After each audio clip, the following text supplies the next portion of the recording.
Apologies for the delay, folks. Did want to make sure I'd actually, eaten my dinner before starting the stream today. For once in my damn life. Hello everyone. Welcome to the stream. Good to see you, folks. TVPG, thank you so much for the incredibly generous and quite terrifying, to be honest, 32 months. 32 months of subscription in a row. Like, how do you even manage that? I don't know how you've even managed it. What the hell? I'm at 997,000 points.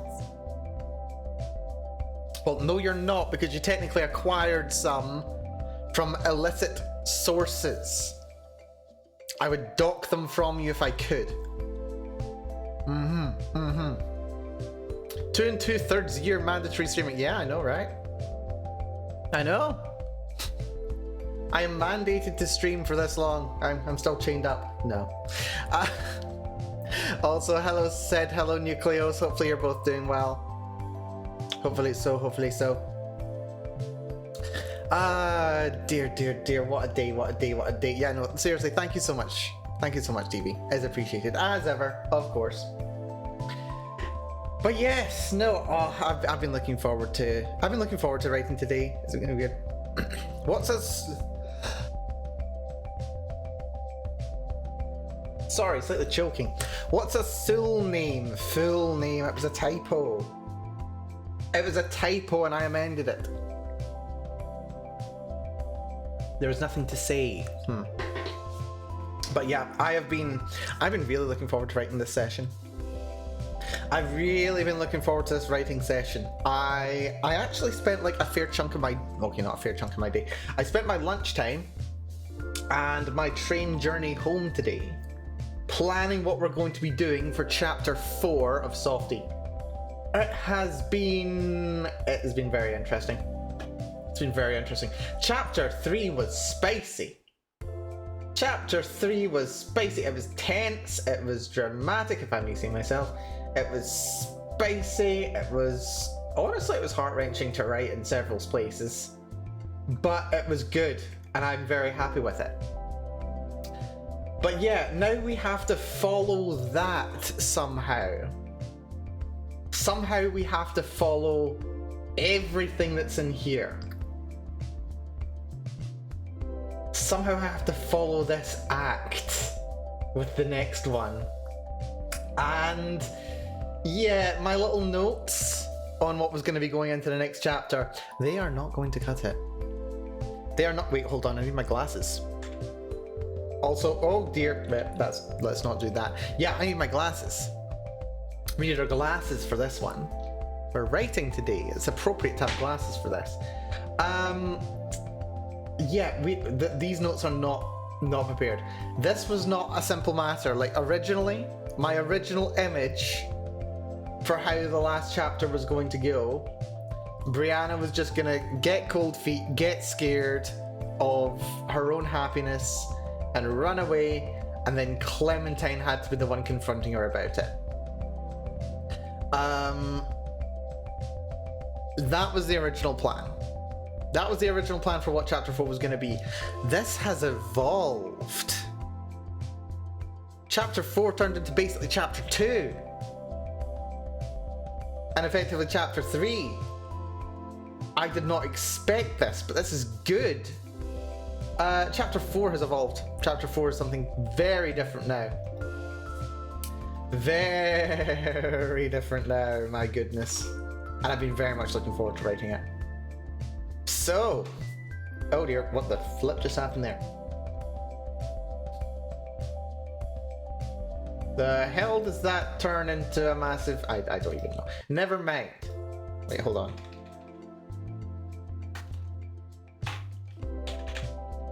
Why does it do that? You know what? Fine. You know, the one complaint I've ever had about...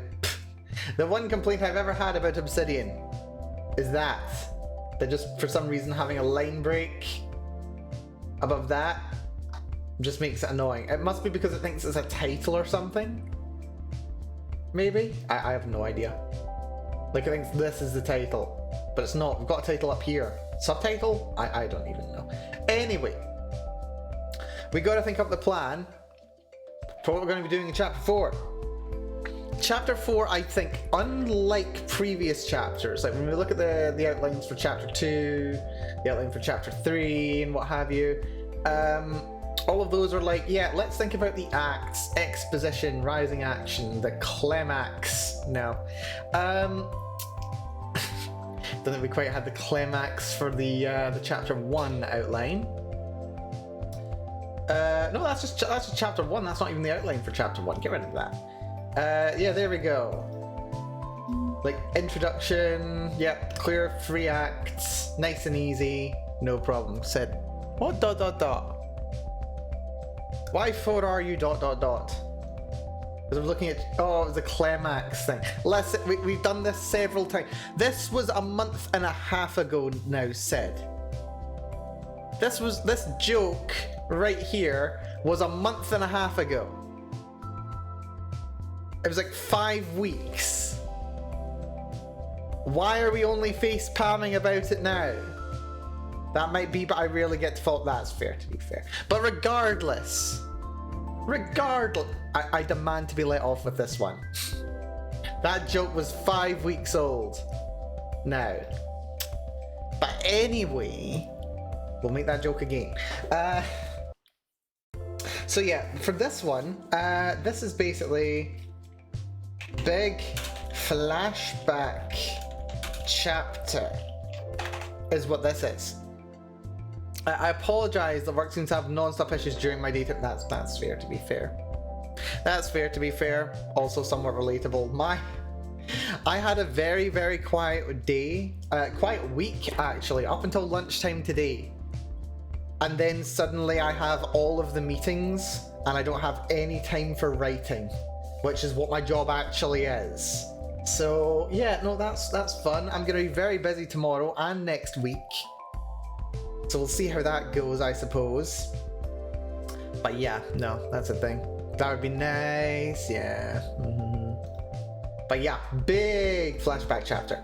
So, we're actually going to do this in 4 acts, or well, four segments, I suppose. It will effectively be 3 acts, but it's going to be 4 segments. I have a 7 PM emergency overtime tonight. What? To address a problem for overtime last Saturday. And you've got more overtime this Saturday too. I hope you're getting paid for unsociable hours.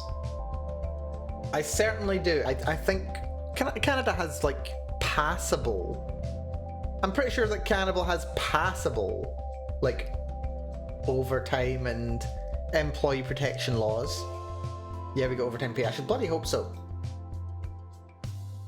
I should bloody hope so. Better than the US, I think. Copium. That's probably true, to be honest. But yes. Fortunately, I don't have to do much overtime.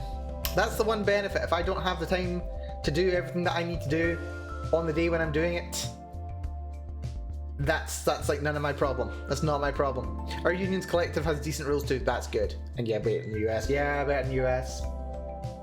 They did spend the better part of half a century trying to crack down on all that commie stuff. Anyhow, I'm distracted. And this is true. I'm very easily distracted. I am very easily distracted. But yes, 4 sections in this one, but they're effectively going to be 3. Rising tension. Rather, what's the word?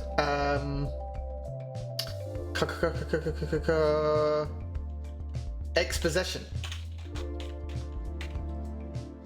Exposition for this chapter is going to be an adorable little scene. Actually, it's going to be a pair of adorable little scenes. Let's see. So, yeah, scene 1. Brianna's first day at school. Basically. We're doing the day that they met, which is going to be a very adorable little scene. So I'm going to be setting this one when Brianna and Clementine are like at the end of primary school, so they're going to be like 10, 11 years old. They're going to be like 10, 11 years old.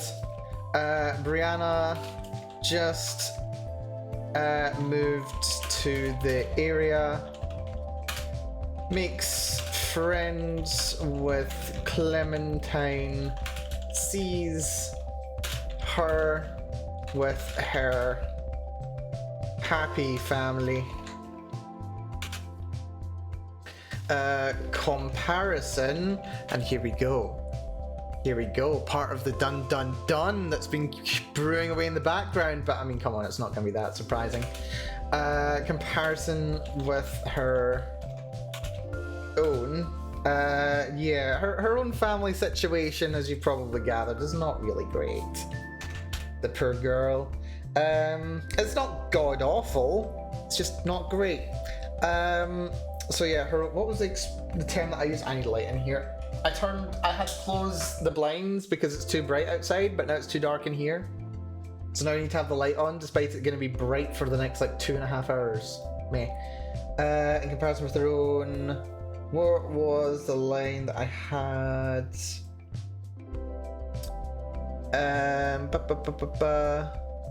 Let's see, her own sharp, brusque mother. We're writing a feminist story here. Well, okay. Can I even say this is a feminist story? Maybe slightly. Maybe slightly. It's got feminist tendencies, okay? It's lesbian, but it doesn't mean it can't be freaking feminist. It's fine. But yeah, no. So... I don't know. There's like... I don't know. I came across a while ago that there's a bit of a somewhat trope about like feminist stories or like pro-feminist stories being like about complex relationships between women and like between female family members without necessarily reference to male characters. We're doing the no male characters in this story aside from like one teacher, and that's it. And oh wait, and also Jillian, but she's trans, so it doesn't even count. The men have been erased from this story except for literally one who appears in like 2 scenes. And that's it. And that's just in the... Wait, is that in the first episode? That's the first and second chapters, actually. Yeah.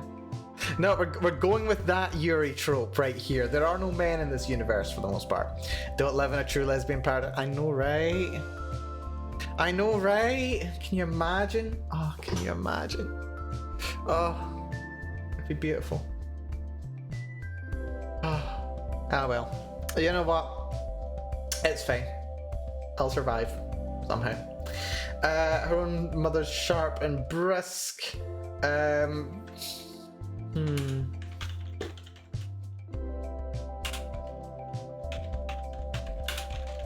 Vaguely disparaging comment. We'll get to that later. Let's see.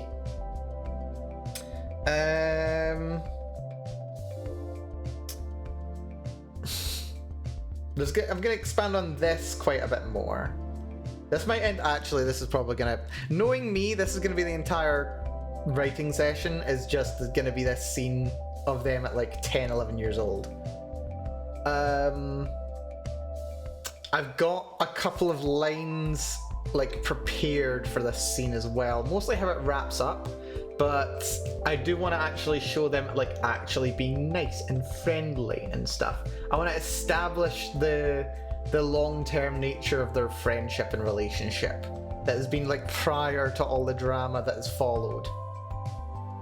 Let's see. Exposition scene 2. And this is going to be... Clementine and Brianna make future plans. So this one is going to take place when they're roughly... Where is it again? Yeah, they're going to be like 14, 15 years old. And like that's over here anyway. That's around the time we were like, yeah, what am I gonna do after school? Am I gonna be like leaving at the end of 4th year? I'm gonna stay on to do hires and, well, in Scotland anyway. I'm gonna stay on to do like hires, advanced hires. I'm gonna go to uni. I'm gonna get a job, and that's gonna be kind of what brings them over to where in chapter 1 they're both studying the same course, and I've forgotten what they were studying. I decided what I was gonna have them studying, and I think I've forgotten. I know it was gonna be maths or something. I know it's something maths related. Jillian's only marginally an XP of myself, and she's like, yeah, I'll help you. I'll help you study if you want. But I don't remember what it was. I don't remember what it was. I might need to check the VOD. My plans for this story have thoroughly evolved. Actually. It's amazing when you think about it. Chapter 2 at the start, anything happening at uni?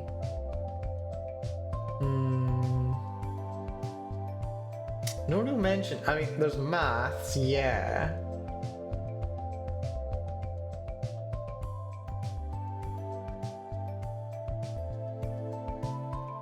There's maths. But I don't know, do I even have to be specific? Triangle! Good to see you, Triangle. Hopefully you're doing good. The day has come. I'm actually writing with your writing on in the background. Oh, that's fantastic. Good stuff, Triangle. Hope you enjoy. Are you still working on your... Is it like this story that you're working on, or were you working on like RPG settings as well? I feel like you might have been. But yeah, hopefully you're doing good there, Triangle. Hopefully so, hopefully so. Yeah, did I like make notes? Where's that's the one sheet. Do I not have a character outline for each of the characters? Oh wait, I do, it's on the one sheet, right, okay. Clementine, Brianna, Jill. Works from home as a writer. Oh yeah, this is totally just an XP of myself. Any mention of this? E-scenes.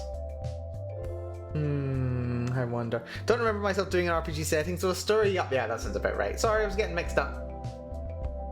I get all kinds of weird people coming through sometimes. Yeah. No, I think I was getting distracted because, yeah, there was discussion about me playing potentially another RPG session on Mondays. Potentially. Well, that's a day that I'm not streaming anyway. No notice of what they're studying. This is so annoying. I was doing RPG settings. I knew someone was doing RPG settings. Apologies, Nucleus and Triangle. I'm just getting distracted. Where was I? Yeah, I don't know what they were studying. I was working on a COC system hack. Ooh, very fun. That's interesting. I do love Lovecraft. Lovecraft's great. Like me some Lovecraft. I got the Necronomicon edition of the collected works way back when. When was that? God, nearly half a lifetime ago. Wow. Yeah, I love that. Love it. My favorite Lovecraft story is at the Mountains of Madness. Hands down. Love that story. I do need to get around to reading, what's it, The Whisper in the Dark? That would be a fun one to read, I think, sometime. I'll maybe get around to that at some point. But I've got so many books to read. My god, I've got a mountain of books to read. I'm never going to get through them all. Okay. They're making future plans. 14, 15 years old. Let's see.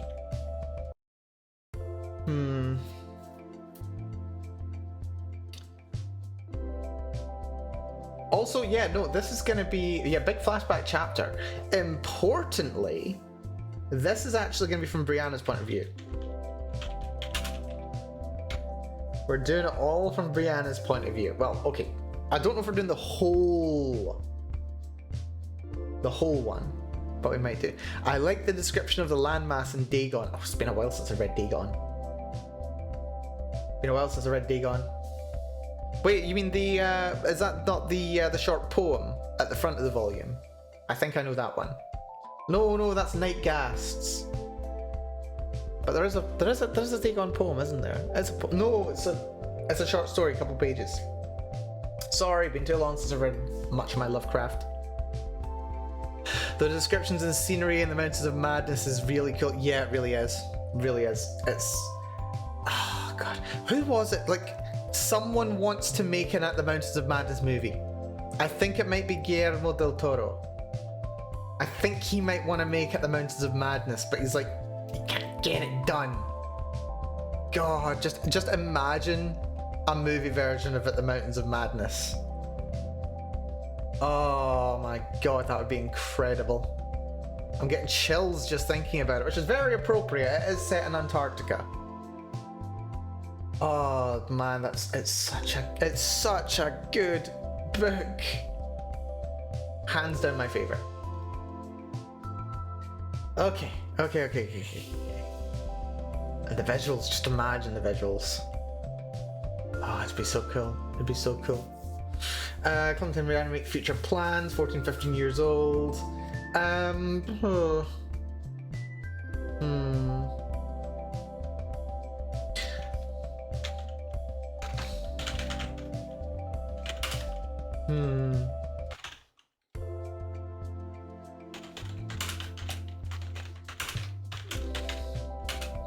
Clementine vaguely enjoying maths.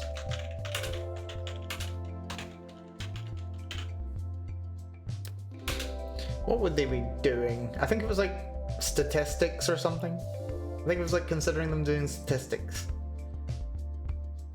So I could have Clementine going more pure mathematics and then Brianna going for something a bit more practical, I think. Isn't Canarium an interpretation of the Mountains of Madness? I'm not familiar with Canarium. That's very interesting. Right, you know what? I'm going to send a little message to myself to remind me that Canarium is a thing. Where am I? There we go.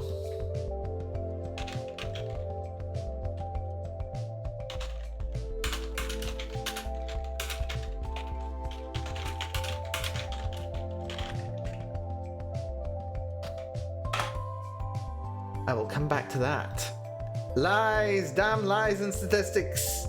Freaking love statistics. Love them. Statistics is the best. I will hear and brook no argument. I was wondering who sent a message to me just now. It was me. I sent the message to myself, went back to chat to you guys, heard my phone vibrate, and was like, oh, who messaged me? And then I just see it's a Discord notification. I'm just like, Mel, of course it was you. Clever.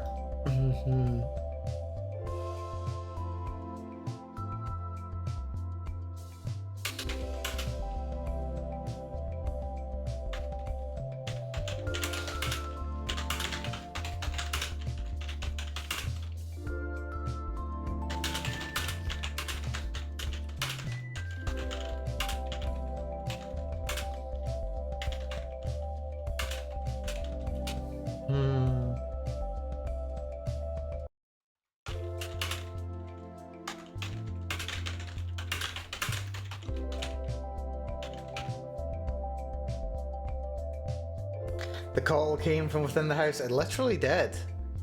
From within the same mind.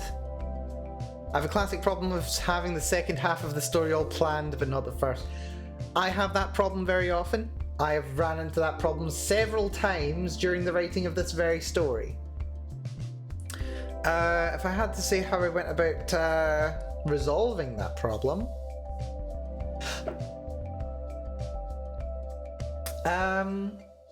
what I do is I think about where I am, where I start. Where do I start? Where do the characters start? And then I think, okay, I know where I want them to get to. How do I get them there? What steps do they need to take to get there? What reasonable steps would a person take to get here? What proactive decisions could be made by my protagonist or protagonists that would lead them to this situation. That's something that I like doing, like just as a little sanity check for myself, because like it's very easy for you to just say, oh, and then this happens. Like it's like really easy to do that. Just say, yep, this happens now. This is the time that this happens, and sometimes it can just be like it's like really jarring.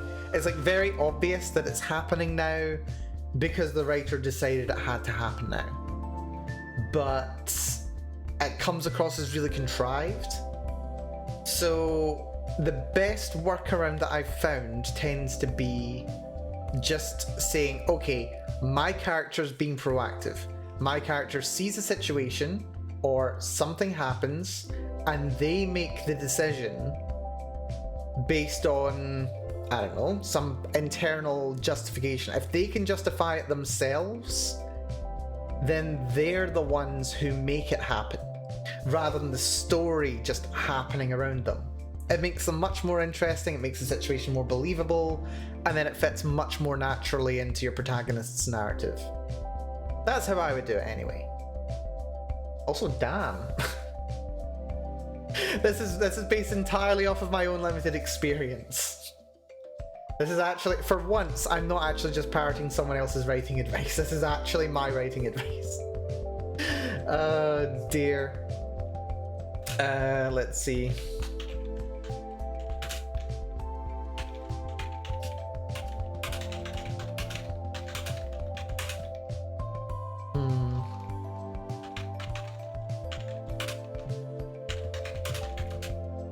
And yeah, at this 14-15-year-old scene, we are going to establish Brianna, at the very least just Brianna, is consciously crushing on Clementine.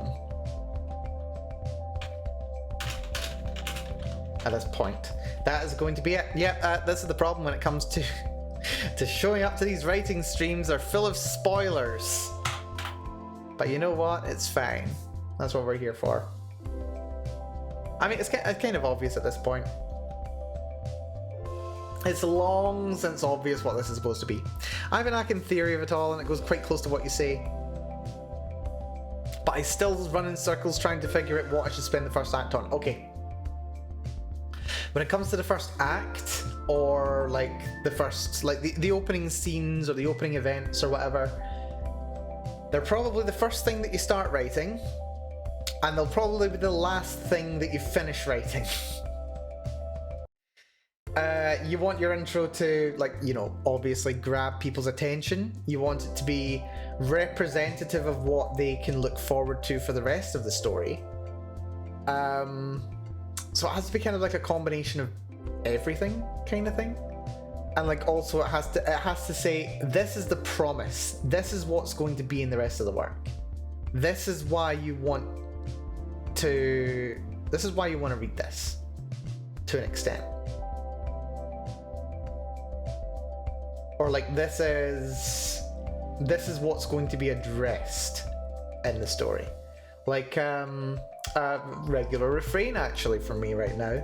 In Roadside Picnic, it opens up with the protagonist, the stalker, leading a scientist through the zone. So it's just like, yeah, this is a story about people like going into the zone and like doing dangerous stuff and exploring like this weird thing. Just put someone right in there and they can be exploring that weird thing. What else? I don't know. Whether Diversity is a bit more traditional. Yeah, I picked up the Earthsea compilation book on Monday actually. It was great. And I started reading it again. And it opens up, like, it's very much like the story of the main character's life kind of thing. But it opens up by saying, oh yes, and like one of the greatest wizards was this guy. And it's all compiled in this book, but this story is about what happened before he became famous. So there's a little bit of in media res, but like still leaning on like traditional storytelling, like very traditional, like story, like like fairy tale stories kind of thing. So it's really good. It's a lovely story. Like, so I just started reading just a little bit of it on Monday. Reading it is like, what is it even like? It's like being thirsty for days and then finally drinking some cold water. That's what reading Earthsea is like. It's beautiful. And that's just the first couple of pages. I've not read it since I was like 11, 12, something like that. Anyway, yeah. I don't know, just figure out what's relevant, I'd say. Figure out what's relevant for you, for the story. Don't be afraid of revisiting it later. Write something down for the first chapter, or the first scene or arc, and then continue on from there. And you can change it if need be. If you're like, get to the end of the arc and you're like, wait a minute, no, things haven't gone to the direction that I wanted it to, and it's not good. So then just like, yeah, go back and change it. The important thing is having something on the page is all. I think it's a priority, if you ask me. Just get something down. It's too easy to just stare at an empty page and do nothing. Like what I'm doing now. Anyway, let's see if I can actually finish the outline by the time we get to 8 o'clock my time. And we'll see. But yeah, no, empty page syndrome is painful. Oh, actually, I would suggest if you want an anime recommendation that's kind of like fun and interesting from a creative point of view, check out Recreators. It's basically like a reverse isekai, where instead of like the creator of a work being sucked into their fiction, the characters created by the writers get brought into the real world with all of their powers intact, and then like chaos ensues. It's really fun. I like it. It's not too bad. I never finished it actually. I got right up until what should have been like the final dramatic conflict and then just stopped watching. Not because it was bad, I think I was like watching it with a friend and then just like never finished it somehow. But then again, I'm almost 2 years behind on anime at this point. Yeah, mood, very much a mood.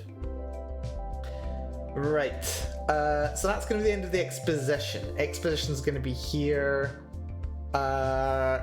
From what's the word? Like awkwardness.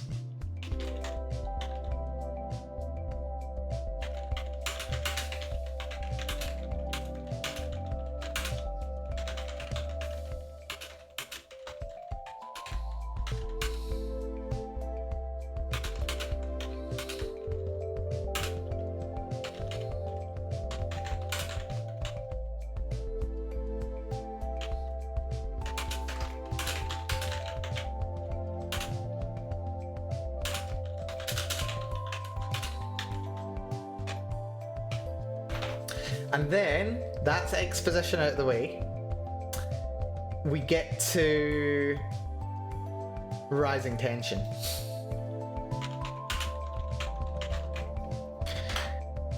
But is it going to be rising tension, or is this going to be like the climax?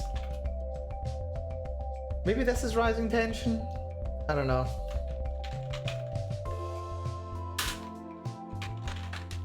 This might be rising tension, I don't know. And maybe this is the climax. Perhaps? Question mark?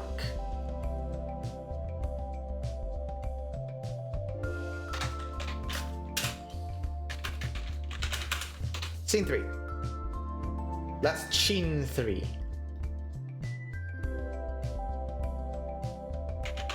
Scene 3, there we go.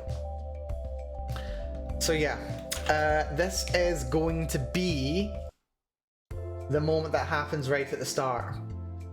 These paragraphs right here. It's going to be the events described here, but in more detail.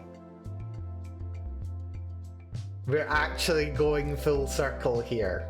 I love this story so much. Like, I love just writing it. Like, seriously, just having this story going on like in the background in my life, and I'm just taking my time with it, is literally contributing so much to my health and quality of life in many wonderful ways. It genuinely is. I've been planning getting to this from literally the first time pen touched paper over 2 months ago. It's all been building towards this, basically. And it's good. It's good. Or rather, it feels good. Whether it's written well and whether it's actually enjoyable to read, that's going to be the interesting question. But I am a selfish writer. I write for me. And I'm getting there. So I'm getting the joy of writing right now. So this is going to be...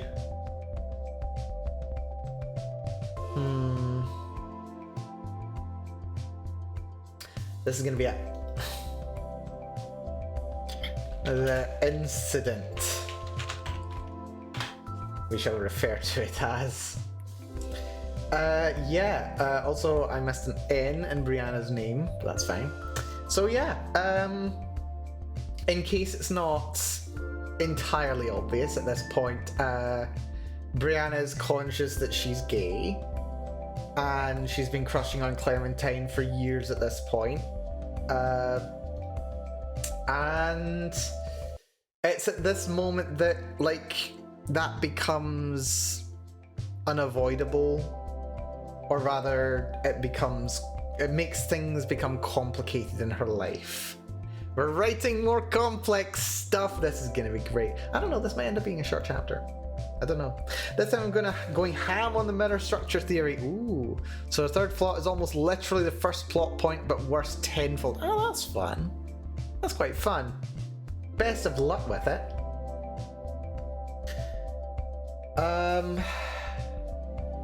But yeah, so this is where Brianna... At this point, Brianna's long since realised that she's gay. But it's that awkward thing where she's like got a crush on her friend but doesn't want to talk about it, and like she's just like there with her, and like she wants to confess but can't. I mean, it's the major thing is here that it's a self-imposed hurdle, or rather it's somewhat self-imposed, but it's also her environment as well. Basically, her mother's made it very clear that she wouldn't be approving of such things. If her mother has any inklings in that regard, she's kept them broadly to herself, but Brianna's very aware of what the impression would be as a result, and that kind of leads to self-repression. And also the, guilt of being Clementine's friend, but also crushing on her, teenagers and all that jazz. So it's led her to this spot. But then it comes out to her mother that she is gay. And then, well, then there's like the reality of it where it's just in the open. Her mother's aghast. Brianna effectively runs away to like the only person she feels like she can talk to and count on. The only place that she feels safe and encouraged and able to be herself, and she knows she'll be accepted, and that's Clementine's place. Because, as has been described in chapter 3, they were really good friends. She was actually over visiting a lot. There's like pictures on their stairwell of them together. Like, where is it? Yep, seated next to Clementine, another figure, blonde hair tied into a neat braid, face in profile to the camera. She laughed along at the game. She's like just welcoming family situations. She's practically adopted into the family at this point. And it's where she feels safe. And then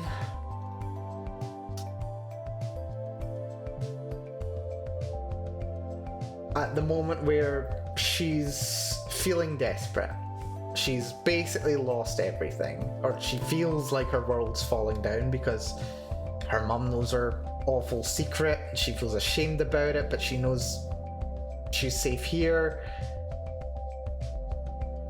She basically comes out to and confesses to Clementine. And then we get to where things went wrong, is what happens. Then we get to where things go wrong. So yeah, no, let's try and compile these thoughts together.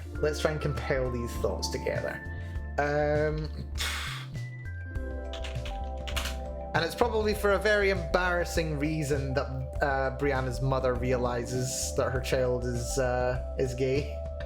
Probably for very embarrassing reasons, as one can expect.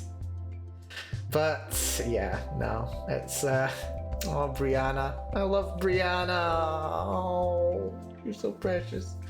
Brianna's mother realizes her daughter is gay. Brianna not quite runs away.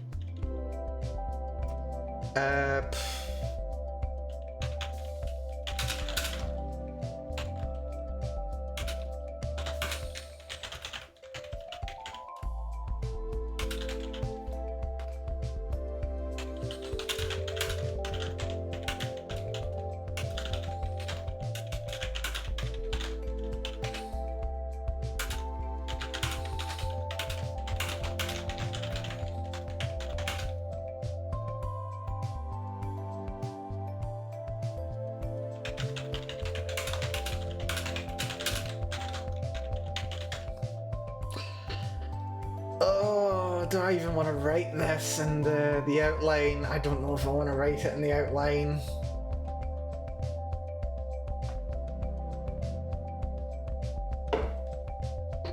I mean, we've already established what it's going to be. I basically said what's going to happen at the end of here. She needed me and I broke her heart. It's a minor twist. It's supposed to be leading up to this tragedy here. And this entire situation is tragic. That's kind of the point. But, like,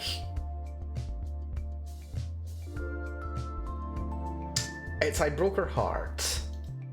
And, okay, it's not really, like, meant to be like a bait and switch, but it's like a mini bait and switch. Where you're kind of meant to think Clementine, did Clementine reject her? What actually ends up happening is Clementine just can't process it.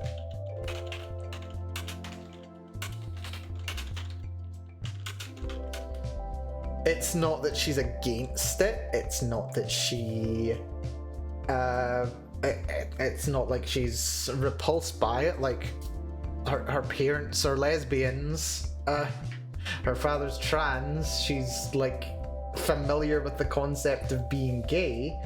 It's just, well, I don't know. Like, has she even realized that what her own sexuality would be at that point? Like, maybe, but maybe she just like doesn't bother or doesn't think about it.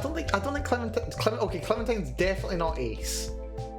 Sorry if you were looking for asexual representation here, but Clementine isn't ace.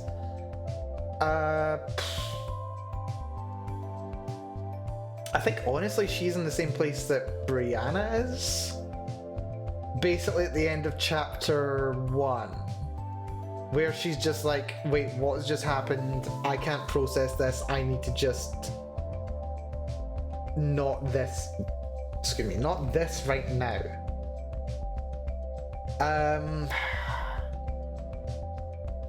And then, yeah.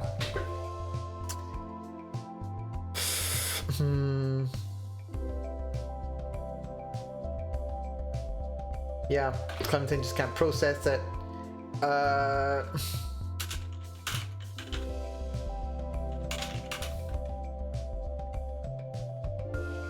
Just shock, basically.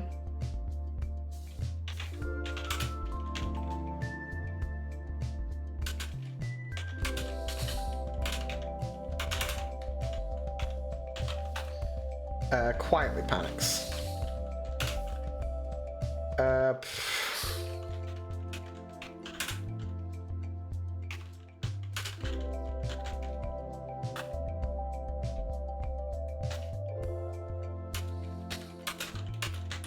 Valentine excuses herself from her room, where they are at the time.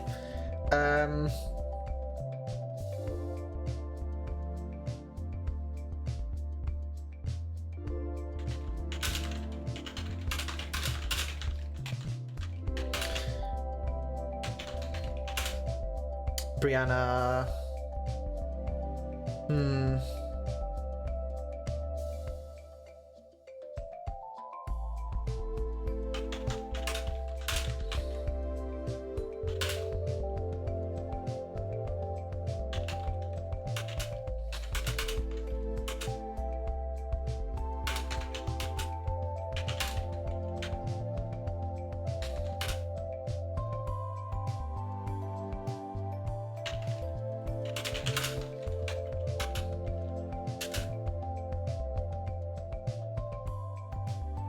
And eventually Brianna just freaks out, gets too anxious, can't bear the situation and runs away.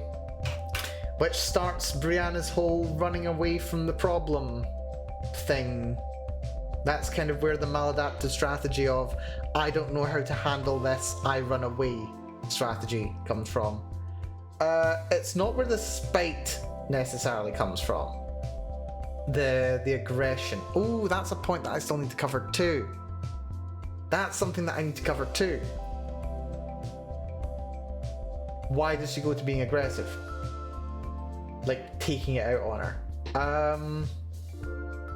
I think we can cover that.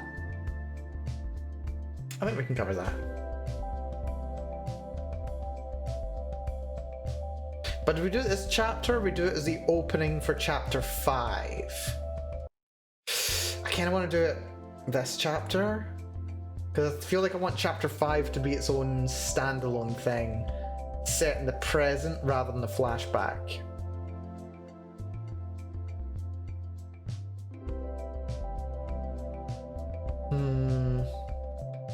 But when's the reveal of what happened with Clementine? How Clementine feels about it.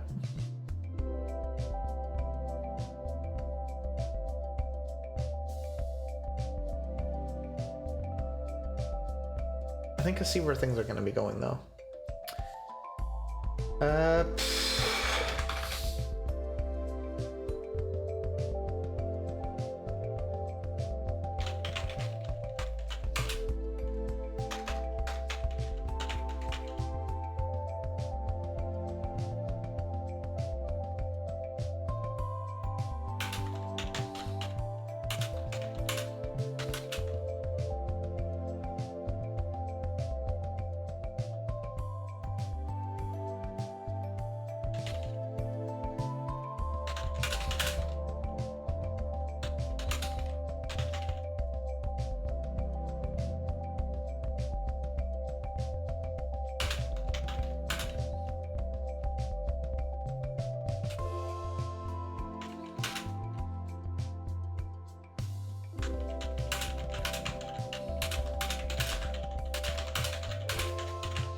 Too late, she realizes she needs to be there for her friend.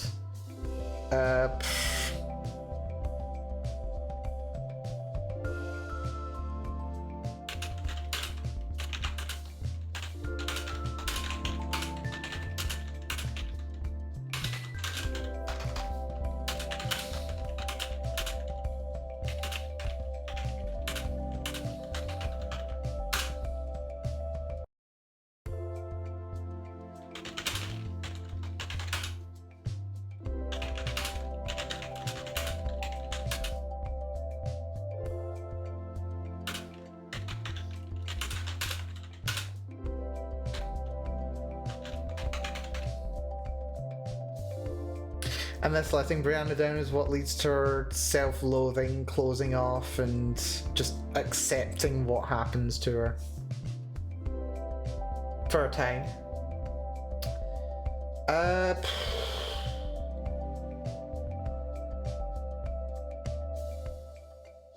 I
think we might actually make it a 5-act structure.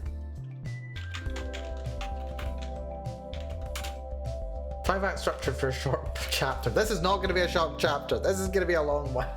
I'm going to be here for so long. This is going to be long like chapter 2 was. Ugh.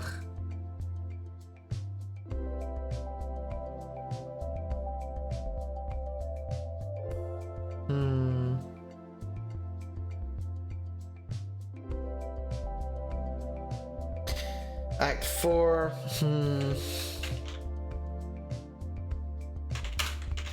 This is gonna be Brianna's spite.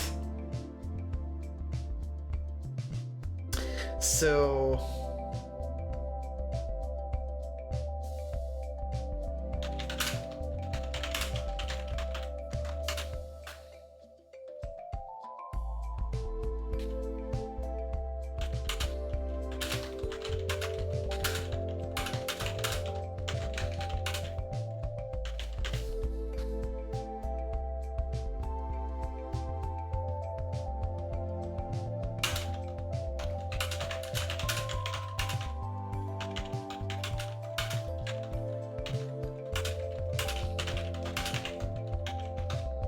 BRB lunch, no worries, TV, you enjoy. Hope we got something good. The girls don't see each other for the rest of the summer holidays, which makes them feel awful. Because they're used to spending all their time together for like 8 years. Are in the same class at university but don't interact. I might have stumbled onto a rather good name for the story, trying to figure out how to name a file for it. Oh, very nice. Very nice indeed. Having a name for it can be a really helpful thing. Like my project from last year, from last March, I never came up with a name for. And it makes it really difficult to think about it. Oh, I love that story though. I do. I need to revisit it.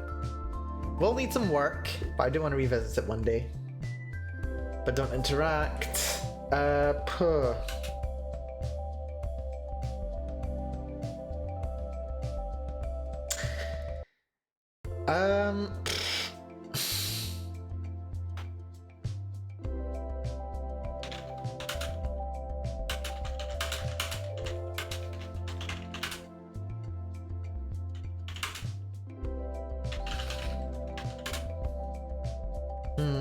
After a week or so of classes,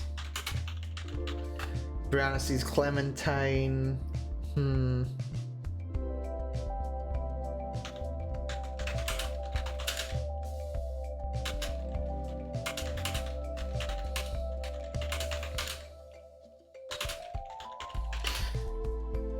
Brianna sees Clementine chatting with a group of other girls in her class.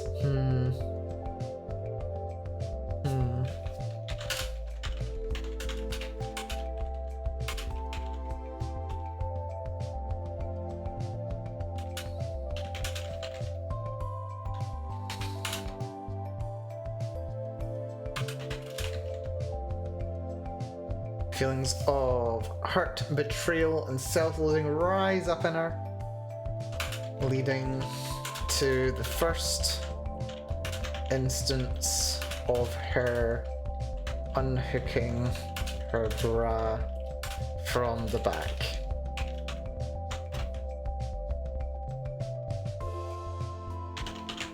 Clementine is mortified.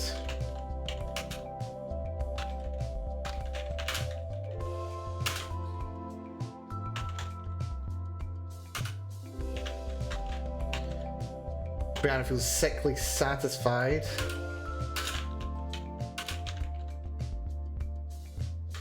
But hates having done it.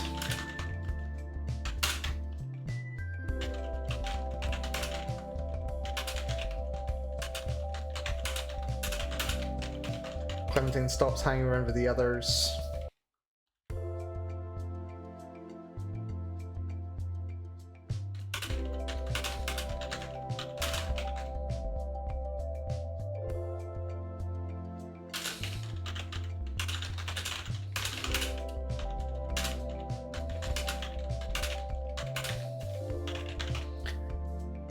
We're left to wonder what happened with her and are still wary of Brianna.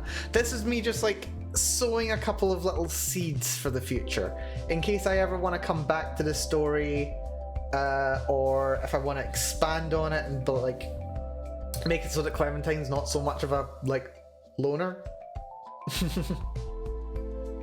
It's so that I can like include some like concerned friends if I were to expand on the story, or if I was to write like a sequel short story to this where it's like them together but their friends are like, wait, what the feck is going on here? What's up with this dynamic? Yeah, that kind of thing. There's a couple of things I could do with the sequel actually. Some of the things that I was intending to do for a sequel are actually going to make it into chapter 5. Well, actually, they're already making it in, to be honest. I did not originally plan to have Brianna's mother be in the story. I don't even have a name for Brianna's mother. I mean, you know, there was a part of me that was like, yeah, no, it's Brianna's dad. Brianna's like got a single dad, and he's like not great. And then I'm just like, yeah, you know what? I don't want to do that. I don't want to do that. Let's have Brianna be with like single mother with certain attitudes, and yeah, we'll see where it goes. We'll see where it goes from there. But yeah, ooh, chapter 5. You know what's weird? Like, I started out with not much of a plan for chapter 5. This was the outline for chapter 5. Big empty page. Just says catastrophe. That's all I've got for chapter 5. We're gonna need something for chapter 5. Chapter 5, I used to have an idea of what I wanted for chapter 5. I think it was going to broadly be chapter 2-ish. But like leading to, you know, happy end. But I can't do that now. But what I am gonna have happen is the it's not. I think both Clementine and Brianna need to become proactive at the same time. Clementine is our protagonist. It's her actions that have driven. Okay. Aside from chapter 1, where she was quite passive, her actions as the story's gone on have become more proactive, I'd say. Brianna has moved into a passive position, and then both her and Clementine need to get to the proactive stage by the end of it. When they get there, they are proactive protagonists. They are making significant choices themselves. They're resolving their hang-ups. They're resolving the relationship, and things are good. That all needs to come at the same time. All of these plot threads need to wrap up all at the same time. All these elements. So I'm figuring out how I want to do that. I'm still figuring it out. Especially with this new thread of Brianna's mother, which was always the plan. It was always a plan that it would be like her family realizes that she's gay. I just didn't know if they were like kicking her out or if they just like those awkward conversations or whatever it was. But yeah, no. That's gonna be falling tension. This is basically the event that leads on to what chapter 1 is. This establishes what the rest of the story would become here. And it's a proactive choice by Brianna. It's not a good choice, but it's a proactive one. Just a way to not be forgotten as much as anything else.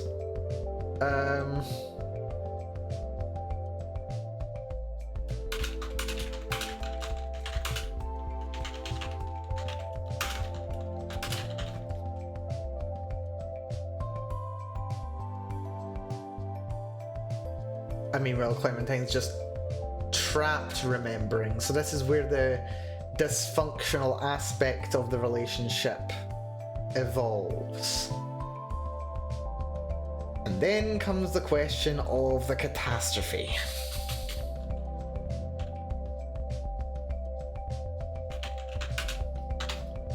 No, that's Chin. I really can't spell today, see. So what is the catastrophe? What's the catastrophe? It's... How do I end this chapter? Is it a resolution? Is it... What is it? What is it? Where do we go? How do I end this chapter? My notes that I took today was originally going to be 3-act structure for flashback plus some scene of resolution. Is the note. So I want the characters to resolve their position. And then chapter 5 is the catastrophe. But what is the catastrophe? The climax is the intimacy scene in chapter 3. The catastrophe, what are they overcoming themselves functionally?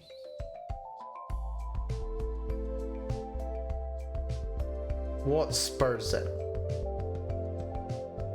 What spurs it? Where are we going? You have an unorthodox version of 3-act structure though. I run with myself and don't even recognize what goes where in yours. No. I want to do a 5-act structure. 5-act structure, not 3-act structure. So yeah, like diagram, I suppose. Like crappy little diagram for a 3-act structure. So for 3-act structure, you start. How can I even do this? You start low, like that, then you go middle, and then you go high, kind of thing. So you start with a low tension introduction, then you go to rising tension in the middle, and then you go to the climax at the end. It's the 3-act structure, kind of thing. That's not at all what I wanted. Backslash. There we go. Somewhat. That looks terrible, Mel. What are you doing? Whereas I'm wanting to go for 5-act structure. So then we've got the first act, which is also, I've done that wrong, haven't I? Yeah. Backslash. There we go. So we've got the first act, which is exposition, just explaining what the situation is, what the scenario is, and what goes on from there. That is the first act. Then you've got rising tension. That's that. So you've got rising tension. Things get a bit more tense. Characters introduced, there's drama, there's stuff going on. Well, not characters introduced, characters introductions, mostly going to be an exposition. So this is like the stakes are being established, stuff starting to happen. Then you've got the climax, which is part 3. And this is where everything kind of comes to a head. There's some change, there's some evolution, tensions are incredibly high, the stakes are revealed or turned on their head, or something dramatic happens. Then we've got falling tension, where the consequences of the climax start shaking themselves out. This is like, okay, the point of drama has been established, and now we've got the consequences. Like, it's all about like reacting to what the climax was. And then at the very end, we got the catastrophe. At the very end, we've got the catastrophe. And that is where everything just like drops. It's like the final confrontation, the final challenge, the final hurdle to be overcome. Is that. Technically every act in 3-act structure ends with a high tension moment. That's true. That is true. Plus the second act has a breaking point in the middle. Yeah. But I don't know, something in me just is more compelled by the explicit 5-act structure. Just something in me just finds it more compelling to have a 5-act structure than a 3-act structure. Like, I find the 3-act structure is like too restrictive. Like, you're right that every act ends with a high tension point, the second act has a break point in the middle, but like, why not make that explicit? Why not just make that explicit and say that it's a freaking 5-act structure? Why not just make that explicit? So I'm just making it explicit. I don't know. I just like the 5-act structure. I like conceptualizing of my story in this way. Not to poo-poo the 3-act structure. I just want to do the 5-act. Like, that's why my story has 5 chapters. It's literally just to take advantage of the 5-act structure. The entire story is the 5-act structure. Dear, yeah. I mean, I suppose I could have done a 3-chapter story and been done by now. I could have been finished a 3-act structure story. Well done, Melanie. Clever girl. Oh dear. Okay, it's fine. It's fine. So, the catastrophe here. I'm actually going for a full 5-act structure for this. Imagine making things easier for some. Why would I want to do that? That makes too much sense, and what fun is there in making sense, TV? None at all. Making sense is no fun at all. I enjoy being obtuse, especially to myself. Okay, so, catastrophe. I think we, again, need to know where we're going in chapter 5, to an extent, to see what the catastrophe is going to be. Because I'm pretty sure I started figuring out what chapter... Oh, I did not mean to close that. I'm pretty sure we started figuring out what chapter 4 was going to be here. Yeah, possible reason to end this way, 3 mini-acts. No, I think it was like we're like writing out brief summaries of what the chapter headers were going to be. Yeah, I think it was. 5-act structures basically just reshuffled the 3-act one. Yeah, exactly. You just separate Act 2 and 3 on a high note. Yeah, that works. You just like explicitly say that the high note, or you make like the build up to the high note at the end of Act 1 becomes Act 2. Act 3 is kind of just like the increasing tension. The falling tension becomes like, I don't know, is that like the start of Act 3 or is it the end of Act 2? I'd say it's the end of Act 2, and then Act 3 is just the catastrophe. So yeah, no. They're definitely compatible, they're just different ways of thinking about the same thing. Really. I just like thinking about it in 5 acts.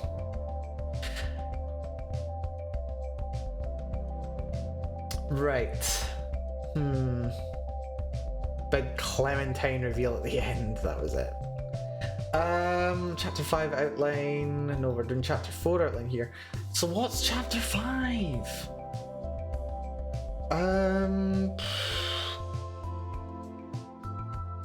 I don't know if I want to... Okay.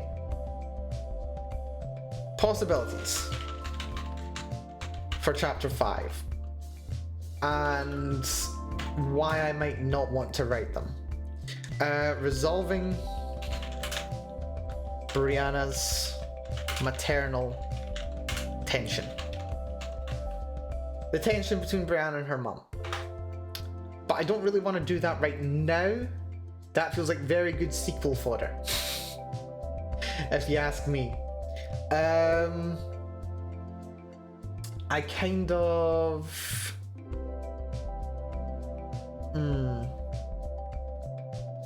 I feel like it should stay mostly between Brianna and Clementine.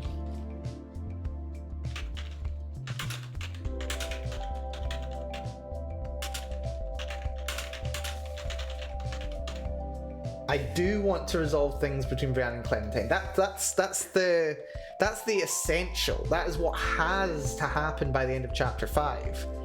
But where's the catastrophe? And like, catastrophe is like a very dramatic way of putting it. It doesn't mean that all of the stakes are up now. We've had the falling tension. But like, how do I bring both of them to the point of being proactive at the same time? Something needs to bring them there. There needs to be a situation for both of them to react to.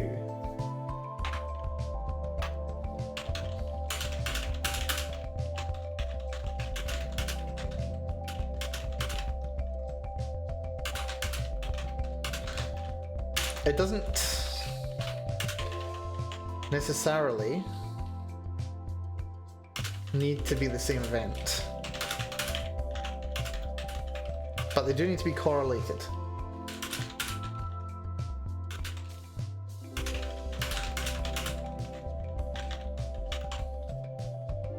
They don't need to be the same event, but they do need to be correlated. Also, I cannot spell correlated for the life of me. As in, the situations that they react to have to both come about as a consequence of their own actions.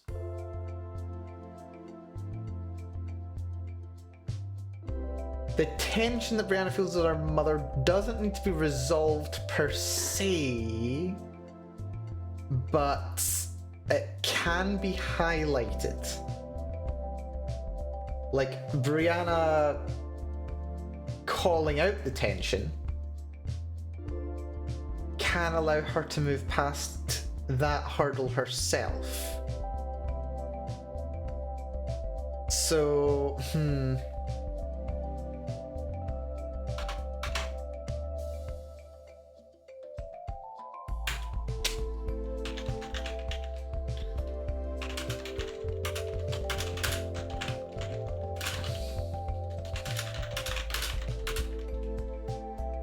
which has been brewing for a long time.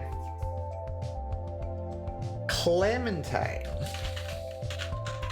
I mean, she's done a good job for the most part. Like, part of me wants to say, Clementine, you know what? You've been proactive enough. You don't have to do anything. To put things in perspective, I streamlined the 3-act skeleton into something form-fillable, and it has not 3, but not 5, but 20 separate parts. My goodness. What is this over here? Is this the monomyth? Is this the hero's journey? Dear. Nah. Good stuff, Triangle. I approve of structural analysis because it lets you play with that structure. I enjoy it. Like, oh god. Reminds me of when I was little. I was thinking like, okay, I like writing, but I don't know enough about like the theory behind writing to be able to write. Kind of thing. And I feel like that's kind of part of what was holding me back.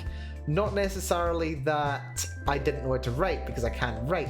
It's just that I didn't actually know what the structure of a good, quote unquote, story was. Like, I'd never written to the formula before, so I didn't really know how to write, like, at all. Like, I can write to the formula. I know I can. I'm doing it now and it's fun. But, like, you need to do something a little bit formulaic in order to understand that you're following the formula. And then once you're familiar with the formula, then you can play with it. Not that you can't, you know, just go straight to writing magnum opus. Nothing necessarily wrong with it. But for me, that seems to be a bit of a stumbling block for me. And that has been precisely what this story has been designed to address.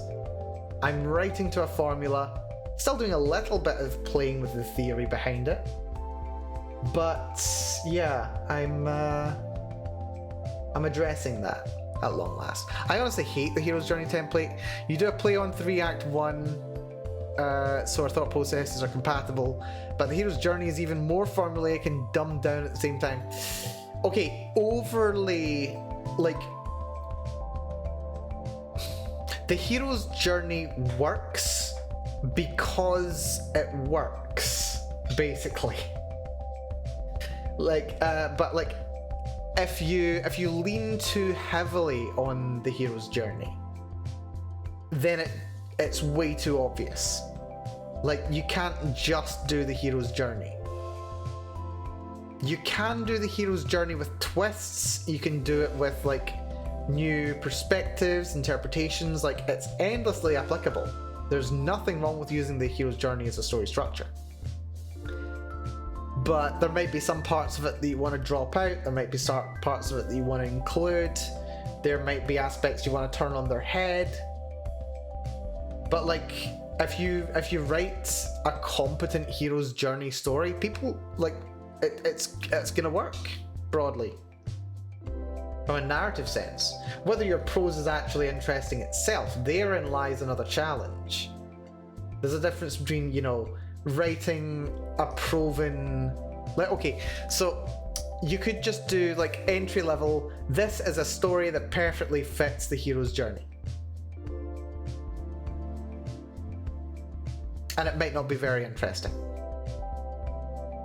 if you're just not a good writer. Just using the hero's journey is not going to make it a good story. But a good writer using the hero's journey can do something really interesting with it. Kind of thing.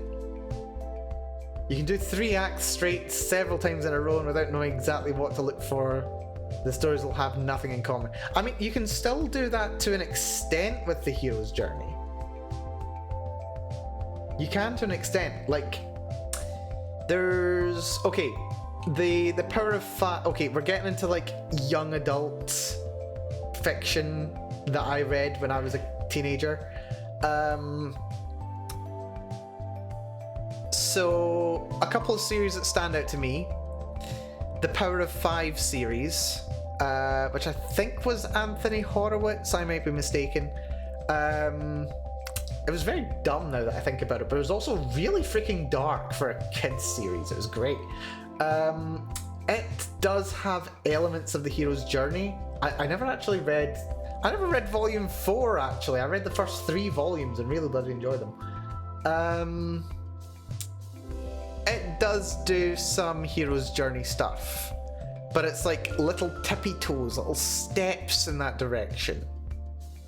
And it builds quite very well. I very much enjoyed it. Every individual one is a little mini hero's journey, and then it all builds up to, like, the greater hero's journey of the whole story.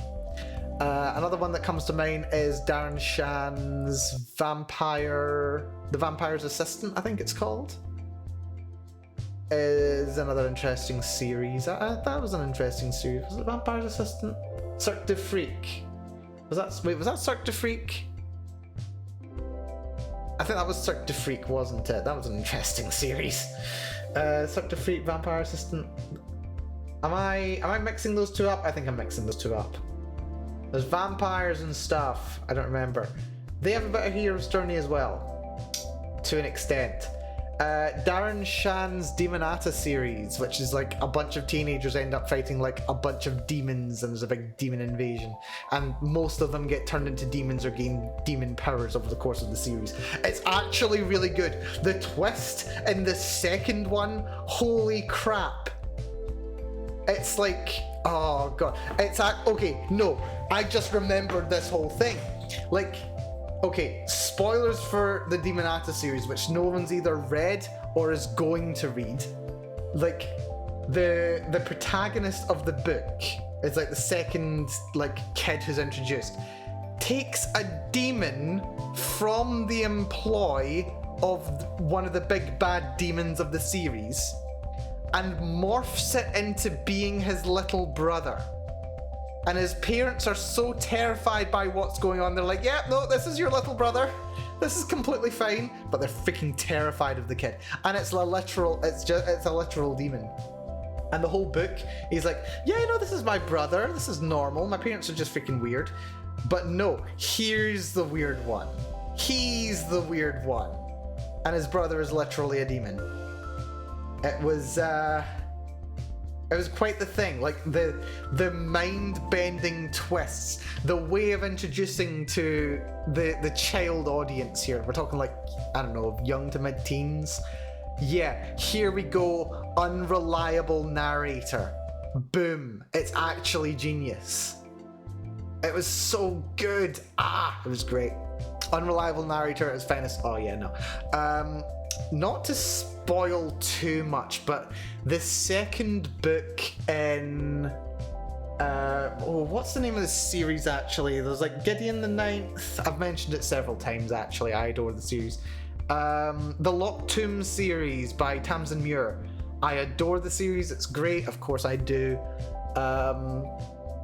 The second one plays with the unreliable narrator in fantastic ways, and yet even still, every book plays the hero's journey, and it's awesome. Or well, I could fit it to the hero's journey. I don't know. Most really good stories actually do fit the hero's journey really well. Also, we've gone on a half-hour tangent where I've not been writing this. Okay, I'm mostly going to be writing the freaking outline for chapter 4 and chapter 5 at this rate. Anyway, yeah, a bit distracted. Hero's Journey deal breakers. The protagonist return to the normal world. This is far too strict for the final bit and basically bends half the story around the fact that this return must be possible. Okay, that's something that can be played with right here. You can absolutely play with the return to the normal world. So, I mean, the obvious thing is to make the return to the normal world impossible. But like, by return to... Oh, what I love is a Dark Souls story in the way of unreliable sources. Yeah, no, it's another really cool thing. Dark Souls, and I would actually argue the Elder Scrolls series does it really well as well. Like, in the Elder Scrolls series, like, unreliable narrator is like the go-to. But Dark Souls as well, like Dark Souls, FromSoft games in general. People just have different cultural understandings and different incentives behind why certain stories propagate. It's interesting. But yeah, the return to the normal world. So it doesn't necessarily mean a literal return to normalcy. Like if there's been a big apocalypse, it doesn't have to be the return to pre-apocalypse. But it's like return to the world but changed. Like in The Lord of the Rings, for example, the return to normal world is supposed to be the return to the Shire. Whether you're talking about the books or the movies, it's not the return to the normal world. In the movies, yeah, they've returned to the normal world per se, but the characters have changed to the point where they change what the normal world looks like. Sam ends up being like the great gardener who okay, it doesn't really happen quite as much in the movie, but like Merry and Pippin go on to be like ridiculously influential and powerful hobbits. They sit on the Council of Gondor under Aragorn. Sam basically like runs the Shire. Even just in the book though, or like even in the movie, Frodo is too damaged by what he went through to be satisfied at the end of the story. He's returned to the normal world, but he's been forever changed by his experience and ultimately can find no peace there. You've got the return to the normal world per se. If we're talking about, I've not seen the entirety of The Last of Us 2. The end of The Last of Us 1, when what's his name saves the kid. That's the return to the normal world. Whether you want to argue that The Last of Us is a good story or not, I don't even have a horse in the race, so I can't even say. But the return to the normal world is like, yeah, we went on this quest, didn't quite work out, but now he has to live with the consequences of his choices and his actions. So there is a return to the normal world. But even then, the normal world is changing because like they're starting to adapt to the zombies. They're starting to adapt to the world around them. So you can have the return to the normal world, but the normal world doesn't have to be the original world. It doesn't have to be return to exact normal kind of thing. So the difference between three acts in Hero's Journey is in the regard that the protagonist on Hero's Journey faces their last challenge through the lens of the normal world, while 3 acts imply the challenge has its roots back in the normal world, but it's addressed through the Act 3 optics. I don't think one precludes the other, to be quite honest.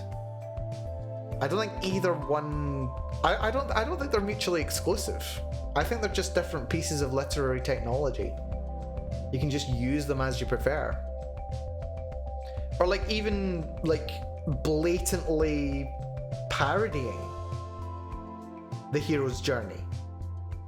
Even just in like one of the aspects is just like, oh yeah, they returned to the normal world. Ha! Their home planet was destroyed. They have no home now, kind of thing. Still hero's journey. Like it's debatable whether any story that you could write is not in some way even indirectly influenced by the hero's journey.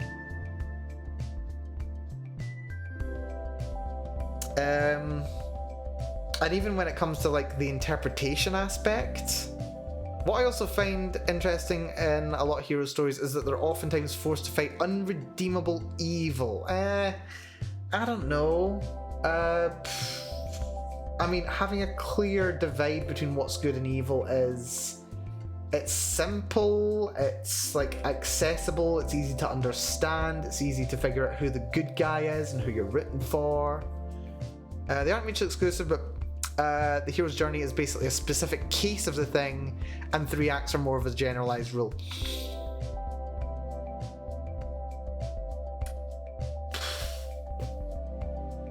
I don't know. I think we might be getting a bit too into the weeds here. I think both of them are a bit more. I think both of them are a bit less definite because, like, I mean, you can have a 2-act story. There was a play that I read when I was in school, when I was still studying English, called The Shadow of a Gunman. It's set during the Troubles in Ireland, and it ends up just being a 2-act story. You've got Act 1, which introduces the key characters and the scenario, and then you've got Act 2 when everything goes to crap and people end up dying and people turn out to be absolutely awful people in a lot of cases. Not as if they like weren't clearly awful people in Act 1, but it kind of doubles down on it. And it was a great poem. No. It was a great. It was a really, really great play. I really enjoyed it. I believe there's like a film or TV adaptation of it. I'd recommend checking it out. Actually, it's quite interesting. But like, you don't need to stick to 3-act structure. And even when it comes to rules are made to be broken. So just do whatever, really. Anyway, we've gone off on a massive tangent here. Very briefly, yeah, the note about unredeemable evil. It's a convenience. It just makes it so that like it's okay to kill all these people because they're irredeemably evil. These are orcs. Orcs are irredeemably evil. We can kill them and that's fine. Or like, oh, they're zombies. Like they're not evil per se unless they're like raised by a necromancer or some dark god or something. But we can kill them and we don't need to feel bad about it. Like black and white mentality, it's like quite simple. It's satisfying. People don't have to get like morally concerned about it too much. Thinking about stuff like a hero being said to kill an evil guy, then thinking about the evil guy maybe being the good guy to other people is just more interesting. That's true. There was a little bit about that in the Sword of Truth series, which I think was Terry Goodkind. It's a very odd series. It's very much morality is defined by what the protagonist does, is my understanding. I got 4 books through that series. Very chunky, very interesting. The first book went on for frickin' ever. But it was good though, it was interesting. But yeah, no, there's like questions at several points in later books where it's just like, yeah, remember the bad guy from the first one? Yeah, he might have actually had a bit of a point. But his methods were awful. But he might have had a bit of a point. I don't know. Like, it's not that it's a bad thing, it's just a bit easy, kind of. Rules are made to be understood before breaking them. That is true, trying them. That is true. That's absolutely true. But you don't necessarily have to have, like, a degree in, like, media literacy before writing or what have you. Not that I'm suggesting that you suggested that. I mean, subjective morality is an interesting topic. I mean, it is, but at the same... I don't know. Maybe it just doesn't appeal to me very much. Like, I do believe that morality is to an extent subjective, but at the same time, with a degree of empathy, I believe that it should be clear when you're doing something that causes harm. But we're getting more away from literary discussion and more into ethics at that point. So yeah, and it finds a way into the unreliable narrator. I love an unreliable narrator. I do like seeing it. But yeah, I take straight black and white story over one with a heavy-handed subjective morality any day though. This thing requires a lot of subtlety. Okay, a very poorly done subjective morality story sucks because it's just not compelling. It's like everybody's grey and there's nothing interesting going on there. It's just like, yeah, congratulations, you've got a bunch of assholes here.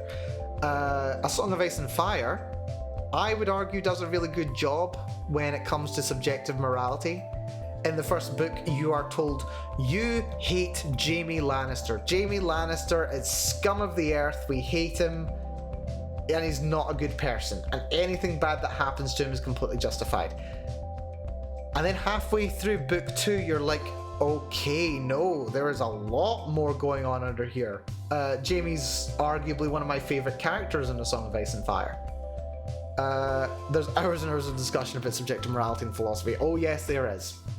I would not be surprised. But yeah, no, just something where it's just like, yeah, no, everybody has their motivations. It's just like not very interesting. Let's see, subjective morality. I don't know. I'm thinking about where I sit on Code Geass with it. Because I really enjoy Code Geass, but damn if some of it doesn't make me deeply uncomfortable. Let's see. Wouldn't mean to discuss that in a stream, also it would get coloured by an individual's interpretation. Yeah, exactly. Exactly.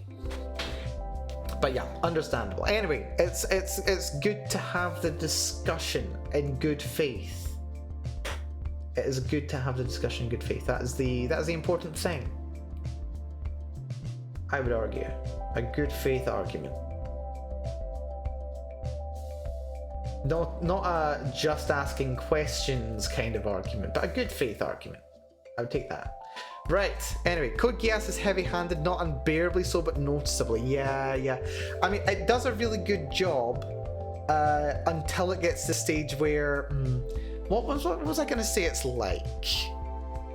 What was I going to say it's like? Like, there's this scene, especially in the adaptation, where I think it's like just after Euphemia, like, massacres people. And no, is it just before that? Where like all of the, I think it's just after that actually, where like all the Japanese citizens are like singing happily about how Japan's great or something, and it just makes me deeply uncomfortable in the aspect that there's like, not necessarily there's a degree of like nationalism in there, but more the, like, this is Lelouch manipulating that revolutionary element for his own goals. And it's like, I don't know, a little bit Lawrence of Arabia going on, kind of, but not quite. When they feck off to China in the adaptation. Oh god, the China segment. Yeah, the China segment of R2 was... It was interesting. I mean, like, I did appreciate that it went a bit more into, like, the global politics of the setting. That was kind of interesting. But at the same time, it went on for a little bit too long. I don't know. It's been a while since I've actually watched, like, the original series for Code Geass. I did watch the movies, I think, like, 2 years ago or something. Including the newer one. But it's been a long time since I've watched the series. I'd be interested to do so again with a more critical eye. That'd be interesting. Yeah, that went really interesting. That was fun. Right, anyway, where was I? I've been trying for like 40 minutes to outline what my scene 5 of chapter 4 is going to be. Jeez. Sorry, I'm missing context. How is Code Geass heavy-handed? Heavy-handed in regards to the grey morality of the characters kind of thing. Like, I would argue that Lelouch does enough to show that he's fallible. Like, there's a degree of what's the word? Machiavellianism going on with Lelouch, but at the same time he's prone to making very, very big mistakes that come back to bite him in the end. Which I think does enough to humanize him, despite his, you know, very clearly being incredibly intelligent and competent. And I think they do enough to make it so that he's clearly intelligent and competent without just signing that he is and then not actually being. Aside from the chess thing. The chess thing's very leaning into that. But anyway, yeah. You can find a lot of nationalism, a lot of anime manga. This is true. Have you ever seen Gate? Have you ever seen Gate? It's the one where the Japanese Defense Force literally does an isekai. It's it's so dumb. I watched that whole series. God, yeah. It's quite prevalent. It's prevalent in Code Geass. I wouldn't argue that it's... I would argue that there's a reading of Code Geass that isn't just Japanese nationalism. There's a little bit of it there, but it's not there to like a toxic degree, I would argue. There's like, I think like the scene where it's revealed, yeah, Black Knights, you do know that Zero is like a Britannian prince, right? And they're just like, what? We're being manipulated by this guy all along? I think that does enough. I think it does enough to like show it's as much a criticism. Oh, that was it. That's what I wanted to talk about. It's as much a criticism of charismatic leaders as it is a nationalist sentiment within the series. I wanted to actually talk about... Okay, I didn't intend to talk about this, but here we are.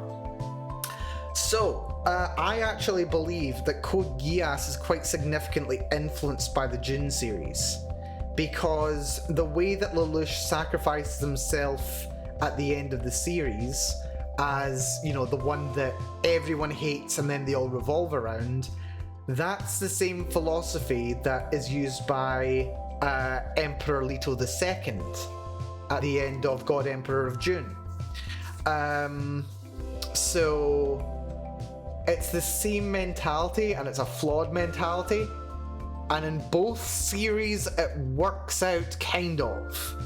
Both of them do horrible things in order to unite the world around them, but it's not a perfect morality kind of thing. And like, even the continuation movie just proves that it does not work, which is part of why I dislike the new movie, actually. Lelouch of the Resurrection. I actually did not enjoy it. Thematically, I thought it was crap. I thought it was fan fiction tier. Ugh. I dislike it. Ugh. Ugh. Best thing about it was C2. C2's best girl. Also, Shirley did freaking nothing. Why did they keep Shirley alive through the entire series? For no freaking reason. Yeah, spoiler alert for Lelouch of the Resurrection in 3, 2, 1. The only reason they kept Shirley alive at the end of the series is so that Shirley could be the only person they would never have any concerns about sneaking out Lelouch's body after the Zero Requiem. That is literally the only reason. That's literally the only reason why they kept Shirley alive in the movies. That's it. She doesn't even do anything in the movie. She literally like shows up for like one instance. I think really just the director or the writer or something was just like, I actually really like Shirley. I don't want her to be dead, but we need to justify it for some reason. Anyone could have done that job. Anyone could have done it. It did not have to be her. It could have been Nunnally and it would be more interesting. But no, instead they just like destroy the legacy of Shirley. Basically, it's garbage. I loved Shirley from the series. She was great. Anyway, a lot of it in anime and manga is more general nationalism than Japanese specific, though it oftentimes feels like Japanese brand nationalism. Well, it would be Japanese brand nationalism because it's Japanese people doing it, to a degree, to an extent. Yeah. You know, you don't have to kill everyone. I mean, there is that. Heavy Hand is the lack of subtlety, one that can see that this twist was made to steer the plot off the path to falling tension here and now because your turn was too rapid and too in your face. I don't know. I don't know. I quite enjoyed the twists and turns of Code Geass, generally speaking. I really enjoy the series. It's a lot of fun. Didn't the West also already say that Dune was meant to be a warning about the dangers of following charismatic leader? That's exactly it. Yeah. Frank Herbert did actually say like that was the point of Dune. That was the point of Dune basically from the start. And Code Geass evolves into that. Code Geass evolves into that, like not from the start. The first at the start, it's basically I don't know what to even say. I mean, like it's the Britannian Empire is very clearly a fascist regime. It's a fascist dictatorship, categorically, and it's like a uprising against that. But then there's also the warning about following the charismatic leader. It's basically just Dune, isn't it? It's just Dune, but set in Japan. They've got think about it, people. Think about it. They've got Sakuradite, the power source for the nightmares and the nukes in Code Geass is literally just space.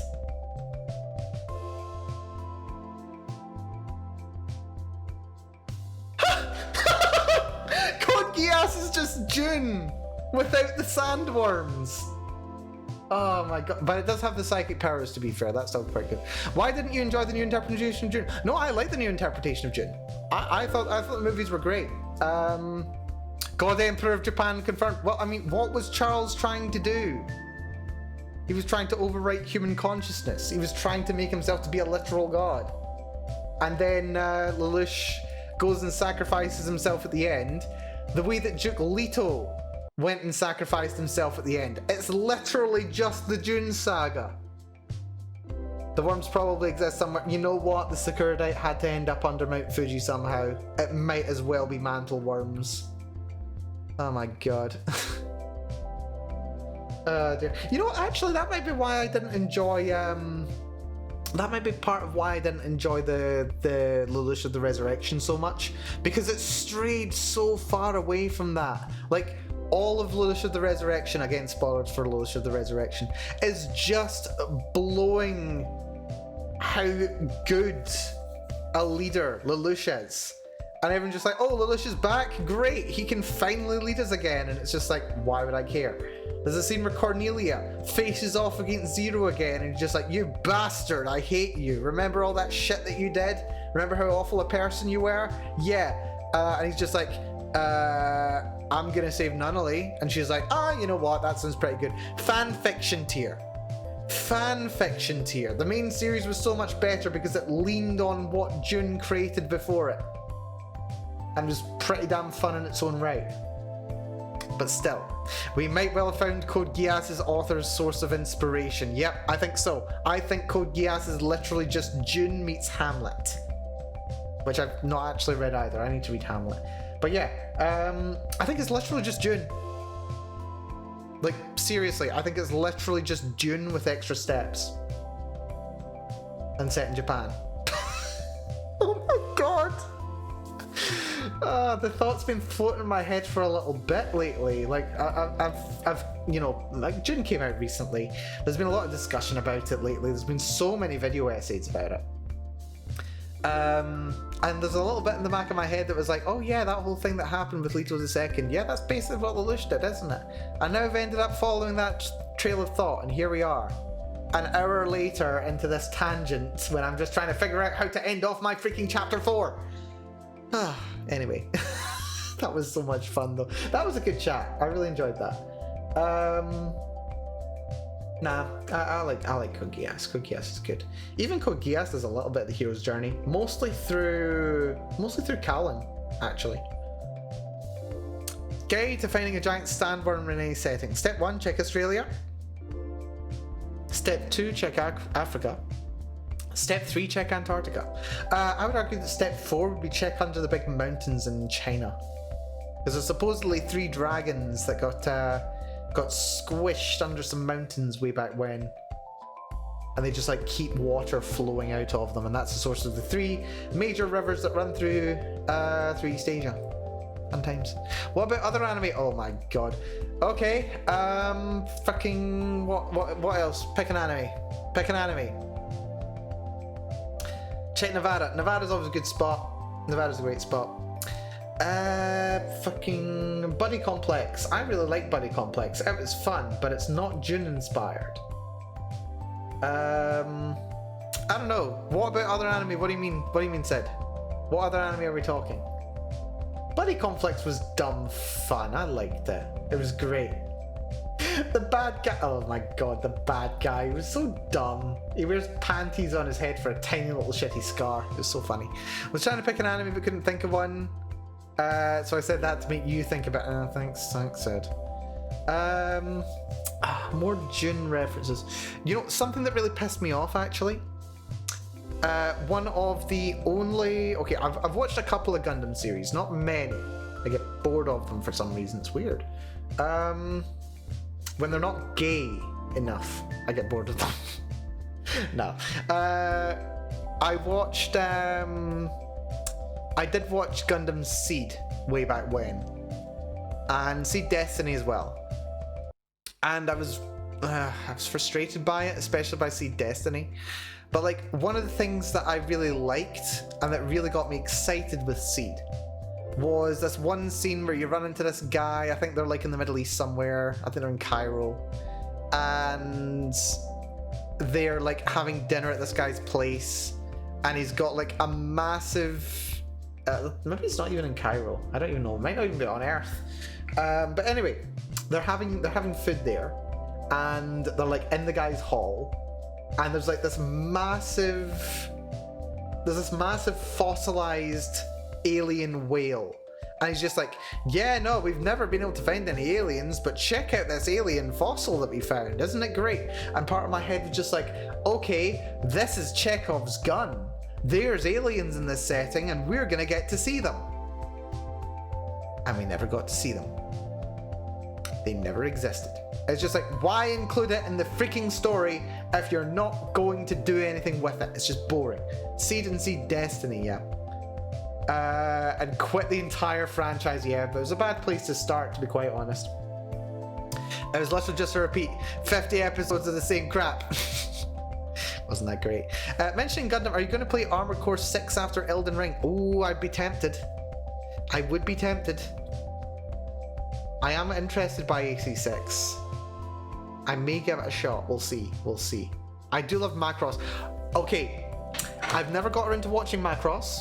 I want to watch Macross, and there's a significant reason why I want to watch Macross. Because when I was wee, when Mel was barely even a scientist, I came across, like, when I got myself into, Sid, bear with me on this one, Sid. When I first got into anime, and I ended up discovering anime, I discovered Toho, I discovered Mahjong, I discovered Hatsune Miku. And on the Hatsune Miku first song album, like the first, as to my understanding, like the first like official / semi-official album that came out for Miku, included like Miku Miku no Shite Agaru, Heki Usagi, that opening theme tune from Cardcaptor Sakura. Pretty sure God Knows was the last song on the track as well. But one of the songs on it was and remains one of my favourite Japanese songs, which is from Macross Frontier, I believe. It's Angel Voice. I adore Angel Voice. And it has literally been on my watch list for all this time just so I can hear Angel Voice in the series itself.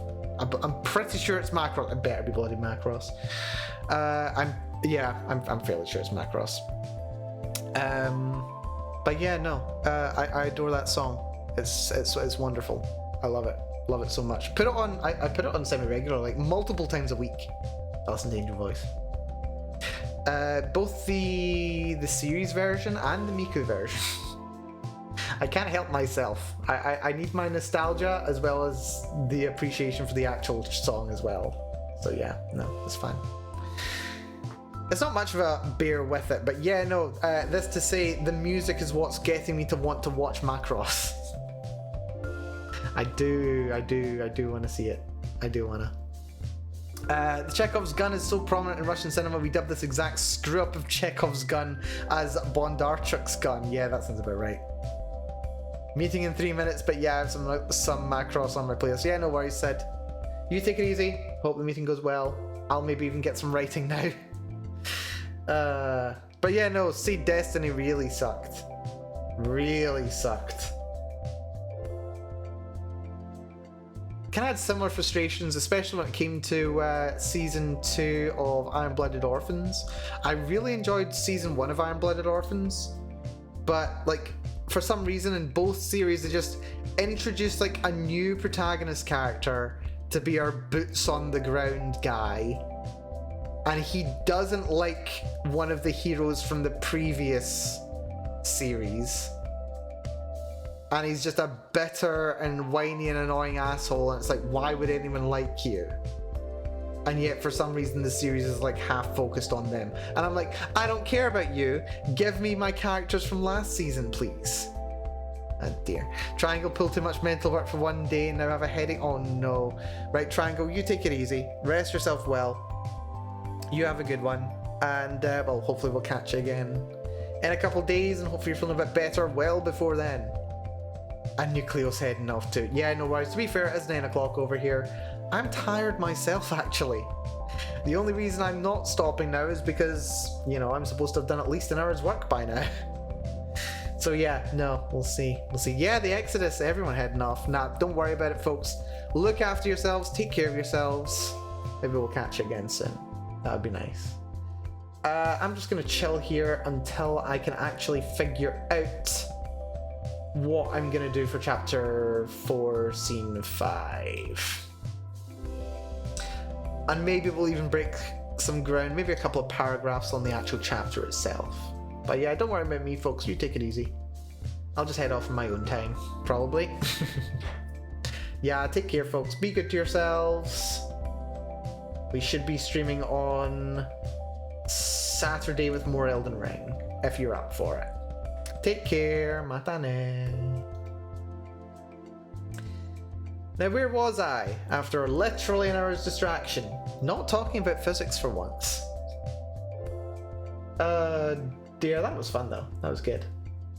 I do not regret it, even if I don't write another word down. There. No, I definitely cannot regret it. Catastrophe scene 5. Yeah, so primarily what we are achieving here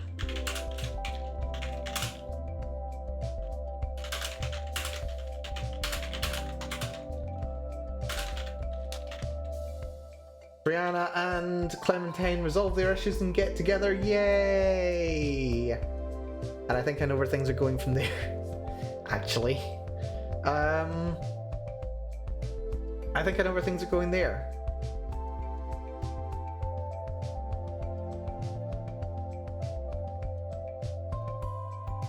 But what needs to change?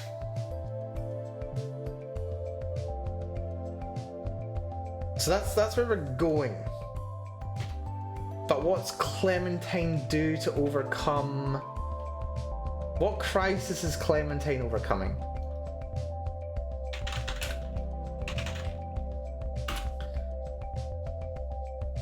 So Brianna... Basically, Brianna's gonna get to the stage where she was... Is that what's happening? Are we returning to that situation? Are we returning to scene 3 over here? Are we returning to Brianna and her mother in tension? Maybe not quite to the, like, immediately running to Clementine, but this is going to be like the absolution, where both of them, they return to that stage, they resolve their issues, and they absolve themselves of the mistake that has cost them both months of their lives. Like, to my mind, they're losing somewhere between, like, I want to say like June and November. So they're losing like 5, maybe 6 months of their lives here to this tension, this unresolved tension, and what trauma has like come from it. And I think they do have to get back to the same state. It feels poetic. If I can just enjoy myself that much. It feels poetic, yeah. So Brianna, I don't know, I think Brianna needs support is here. And Brianna's ready to demand it, basically. Or to state that she needs it. Her mum is problematic. She's been making Brianna's life like, well, she's not, I'm being completely clear, she's not being abusive towards Brianna. Well, incredibly abusive. She's being toxic towards Brianna, but she's not being abusive per se.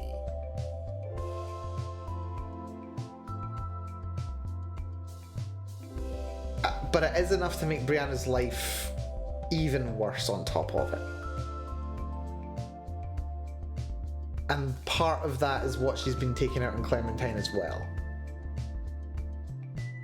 So this is like Brianna rejecting that. Rejecting that from her mother. And Clementine. Clementine, what's your problem? What's your problem, girl? What's going on with you, Clementine? Where are you at? What are you struggling with? At the end of chapter 3,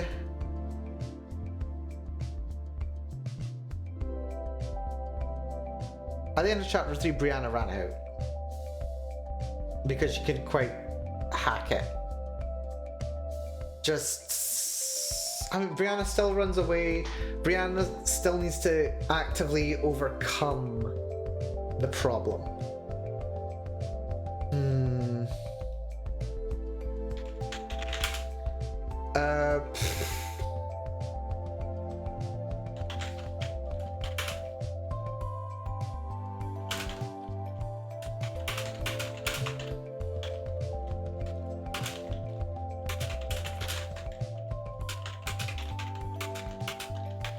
Brianna realizes the source of the negativity that's been holding her back for years, and then calls out that tension between her and her mother. Clementine, on the other hand, she doesn't have the same burden there. Not the same long-term burden. She's already started to be more proactive, but it's been a quick fix. By being proactive in how she approaches and handles Brianna, it's been a quick fix to the tension. It's been a quick fix to the problem. It's been a quick fix solution to actually being able to overcome the distance between them. But it has facilitated that distance starting to be bridged.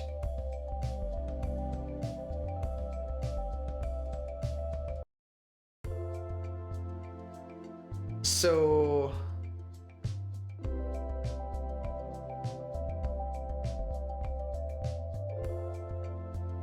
where does Clementine feel at the end? Just at fault. At the end of chapter 4, at the end of chapter 3. At the end of chapter 3, Clementine feels like she's at fault. Like it just like she sees just how much what has happened has affected Brianna and the impact that it's had on her, and she's still got a bit of a misunderstanding, and she's still seeing things just from her position as well. Brianna and Clementine are both pretty bad at that. Clementine can only really see things from her point of view, and she blames herself. Brianna can kind of see things from Clementine's point of view, but at the end of the day, she's still blaming herself too. So both of them need to get past it. Both of them need to get past the self-loathing and actively work to reshape the situation. Brianna has to, well, rather, Brianna overcoming that and also becoming proactive is the final thing. It's the final step. That is the climax. That is the end of the story. Well, not the end of the story. That is like the midpoint of the story.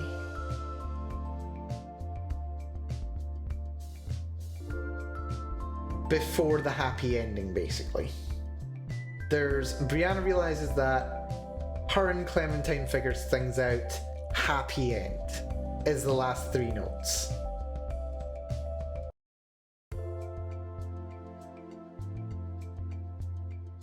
I don't know what part 1 of chapter 5 is going to be. I love how I'm freaking getting the wrong way around. Okay. Freaking... You know what? Same as last time. Why not? Let's just write out chapter 5 while we're here. You know what? If I can do the outline for chapter 4 and chapter 5, maybe I'll feel better about not having done anything for actual chapter 4. So let's see, scene 1, exposition, scene 2, rising tension, scene 3, climax, the climax of the story, exclamation point. Scene 4 is falling tension, so to speak. By convention, denouement. We'll go for denouement rather than catastrophe, because it's not really a catastrophe at that point. This is the ending. This is the final satisfaction of the story is at that point.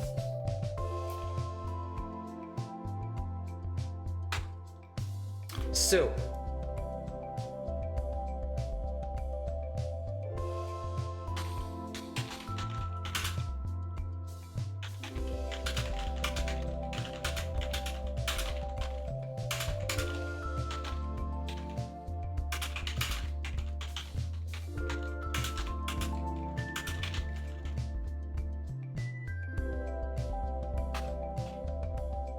Brianna faces her mother as the source of toxicity and negativity in her life.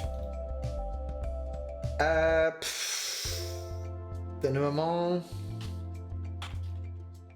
Just a happy end? Question mark? Exclamation point also? Because I don't know if it's the end per se, but it's the end of this story. Exposition. Where are we exposing? What are we exposing? I don't know. Let's start with the exposition of Brianna's actual home life.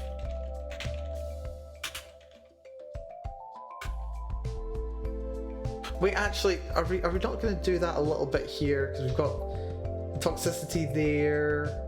Act 4, Brianna being spiteful. Yeah.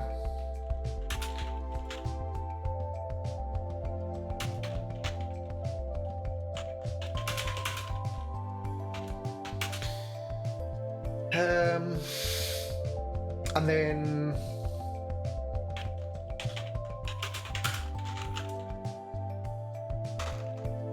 we've got the rising tension contrast to the previous scene.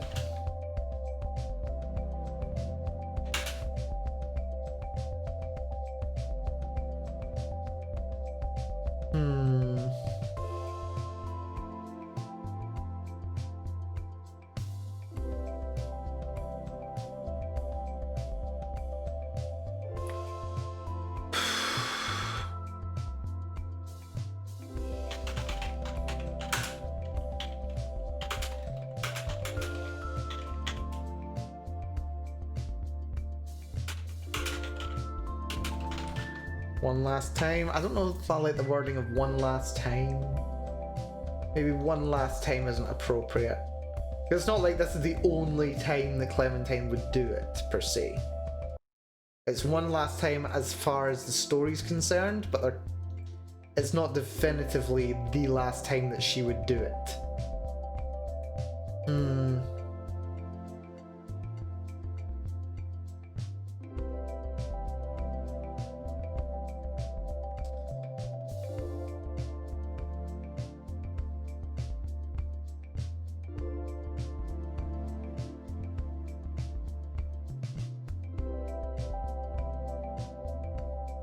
I wonder. Legendary Super Lesbian, good to see you. Also very appropriate they should be here. Hopefully you're doing good there. Thank you for the posture check. I am currently scrunched up like some kind of shrimp creature on my chair. Let's fix that. Hydrate, I will hydrate. And a stretch is very much required also. Yes, I've gone from shrimp to glorious sea cucumber. Yes, you're boiling. Yeah, no, the heat has been intense lately, hasn't it? Over here, it's been like 20 degrees Celsius. It's been death warmed up considerably. Aside from the heat, hopefully you're holding up, Legendary. Hopefully you're doing good. We are doing some more Yuri writing, of course. We are figuring out what the last 2 chapters of our story are going to be like when they are fully written. They have changed significantly than when I intended, than when I originally started writing. But this is not a bad thing, far from it. Hopefully you're doing good there, aside from overheating.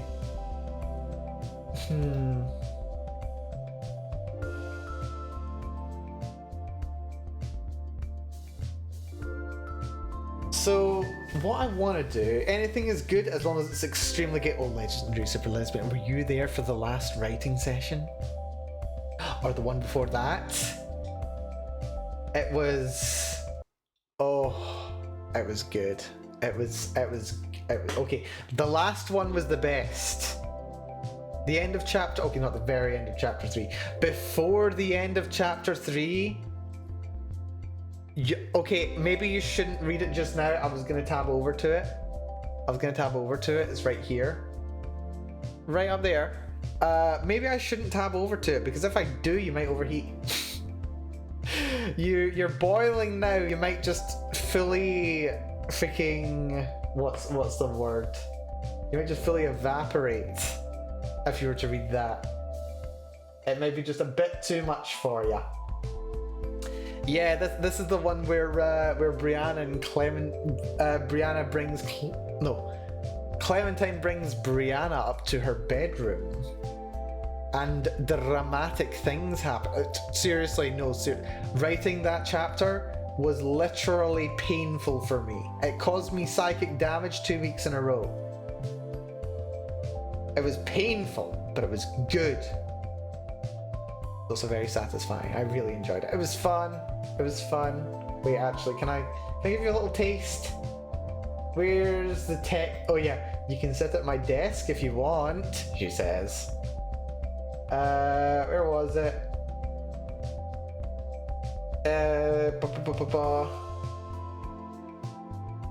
Where is it? Where are we? Yeah, there we go. Slam down hard onto the mattress. Fingers digging into her face as she pushed her head down hard. Her left hand could only scrabble helplessly against that hand. Her right hand was clamped at her wrist with all of Brianna's strength holding it. Pressing down. Very dramatic, very violent. What the fuck do you think you're doing? And yeah, I still want to figure out if I want to do anything with this line. We'll see. Maybe a bit too detached. And then... Where do we get the tears? Where are they? So what, do you want to treat it like shit after all? She's practically sobbing now.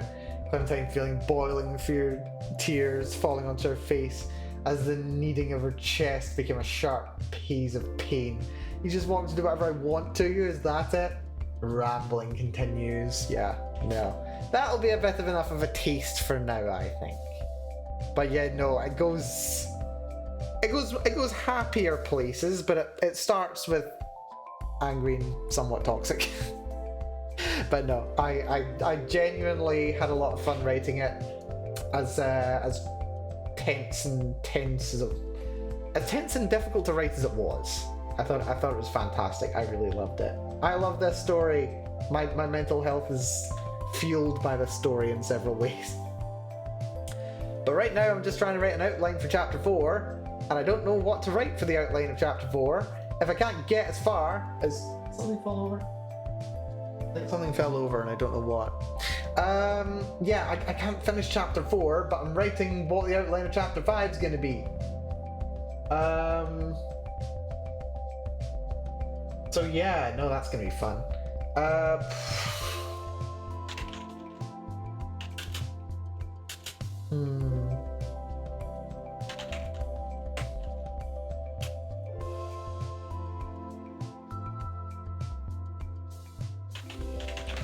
Basically, yeah, I think I don't know if it's weak, but basically Clementine's going to, after everything from chapter 3, the way that it ends out, long story short, Brianna ends up running out of Clementine's house after a bit of a heart-to-heart, and she basically just freaks out and has to leave because trauma.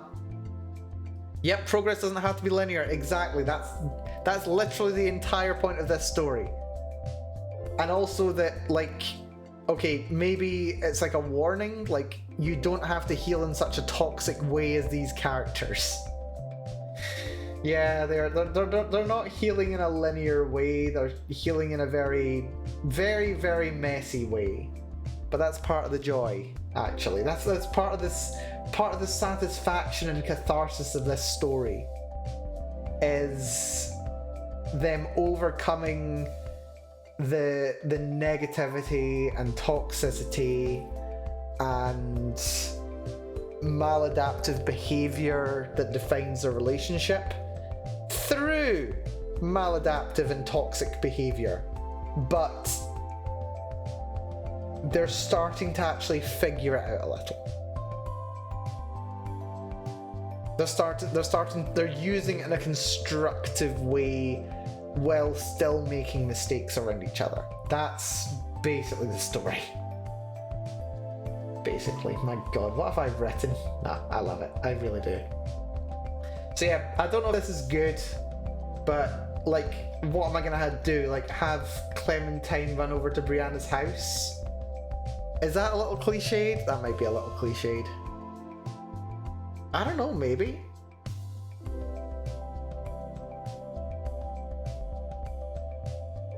How cliched would that be? Would that be cliched? That might be cliched.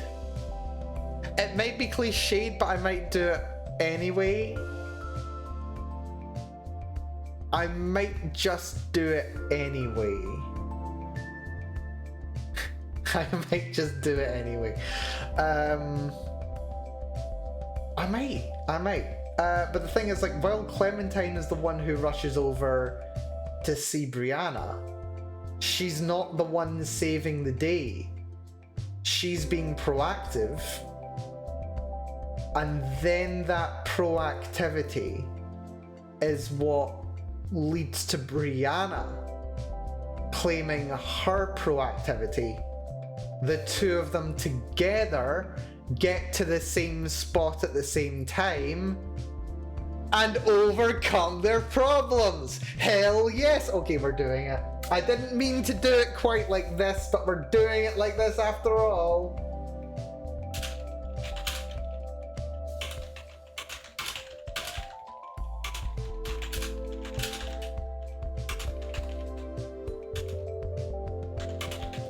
Fantastic. Just as planned, all according to Keikaku. All according to Keikaku.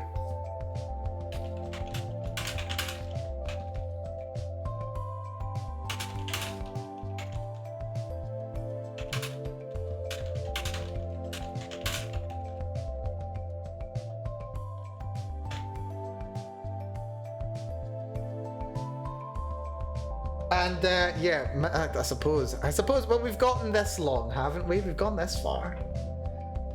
Let's just see how things are going to be at the end. At the very least, for a short amount of time, like a temporary basis, like a couple of days or potentially longer.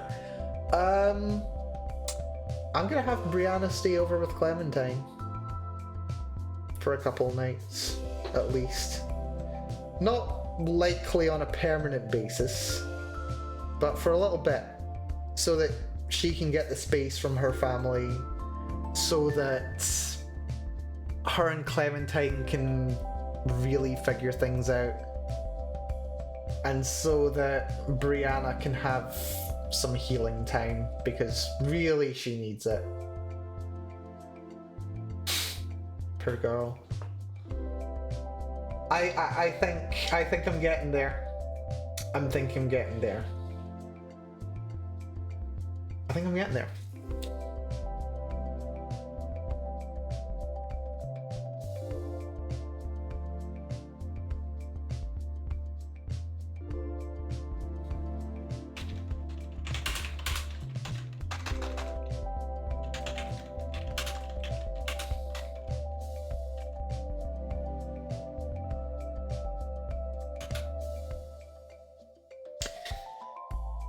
Now, the falling tension is just going to be the come down from that climax, that confrontation of the negativity that has loomed over Brianna, that has caused her so much self-doubt where none needs to exist, and just let her just be. And yeah,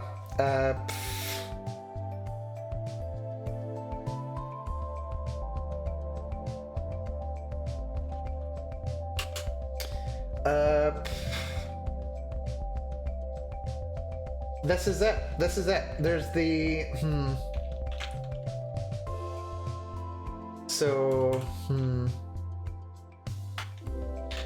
return to where they were that summer, except now it's 6 months later.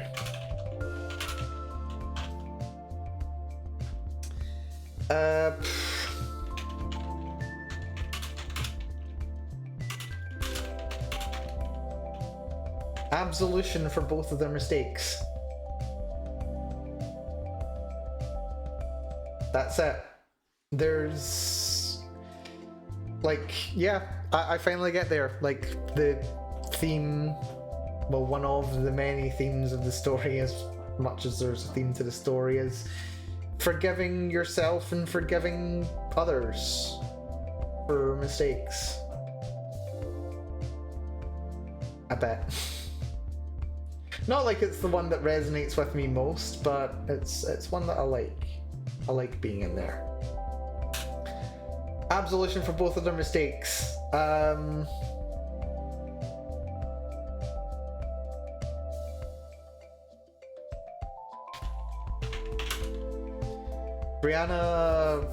Brianna's mistake, quote unquote, was not so much the running away part, but the self-confidence part.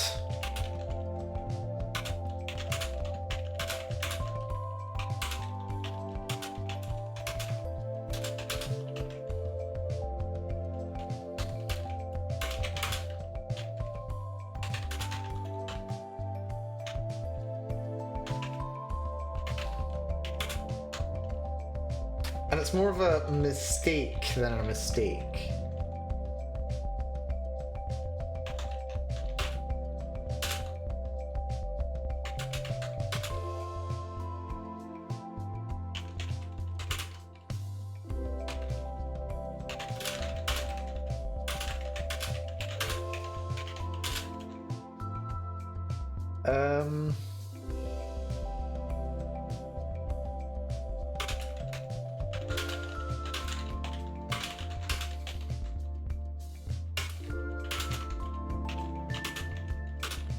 The mistakes came after. And they basically worked this out. They just worked this out. They finally get there. They finally get there. And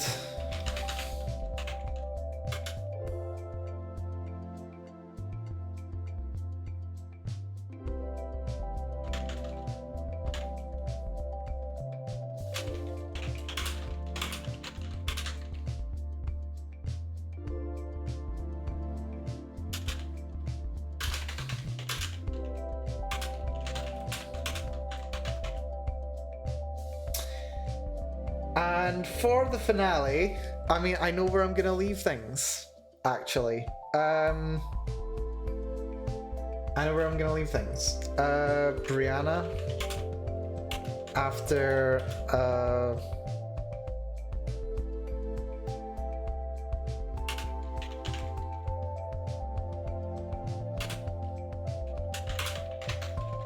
after a short fashion where Gillian and Heather make sure both she and Clementine are alright.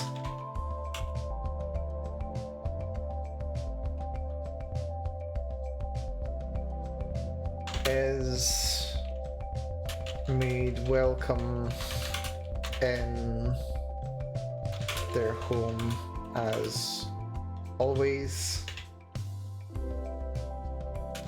though the two's closeness is noted.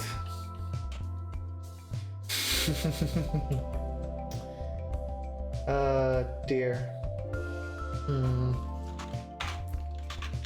Final scene.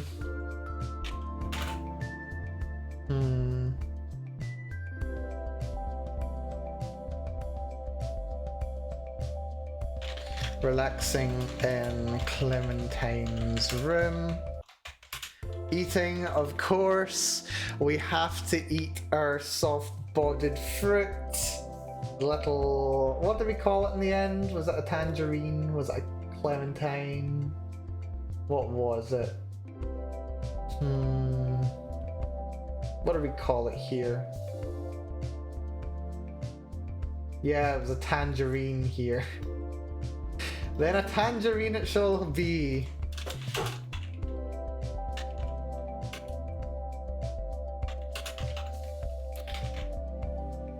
Eating a tangerine, sharing segments. We just gonna go full circle from the rotten, moldy little tangerine scene at the start to just abandoned at the start to the two of them enjoying one together. Final point and note, basically.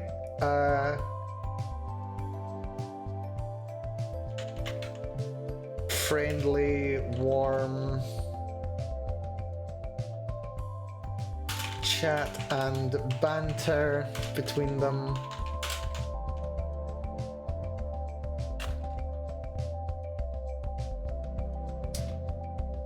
Clementine makes an off-handedly flirty remark, or flirty slash teasy remark.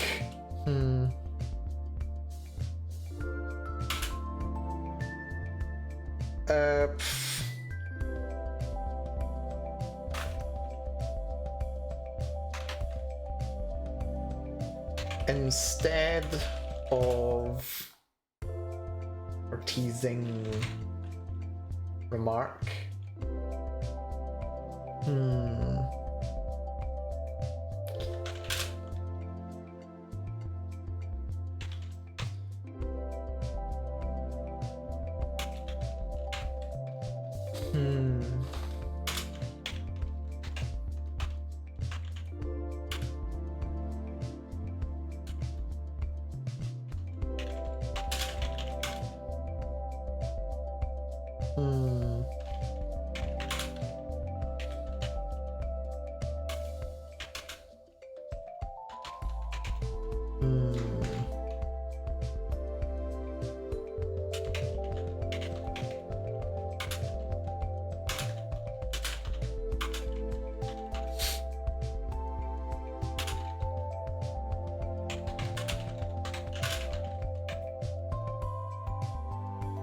Oh, I see where this is gonna go. Because another little repeating motif in this story is the unhooking of the bra. Every single chapter a bra will be unhooked, I swear. That has been the plan. That has been the plan, not from the start, but from quite early on. The bra will be unhooked. That's it. That's what happens. The last thing is the bra being unhooked. But from the front or from the back? From the front or from the back?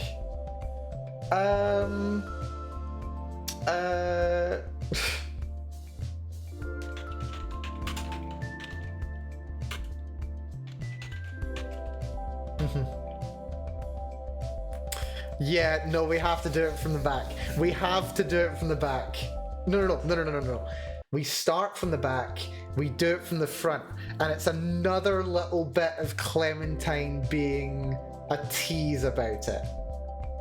Just another little bit, just a callback to that first chapter. It ends as it begins, yes.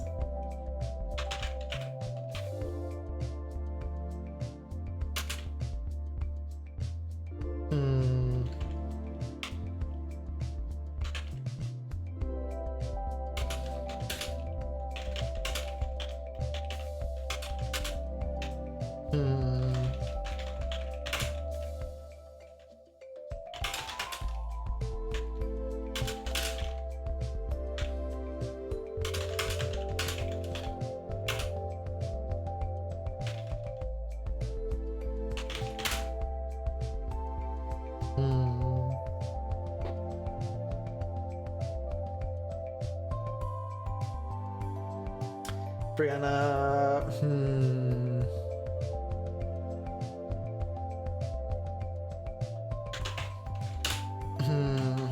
bites back. Metaphorically? Question mark.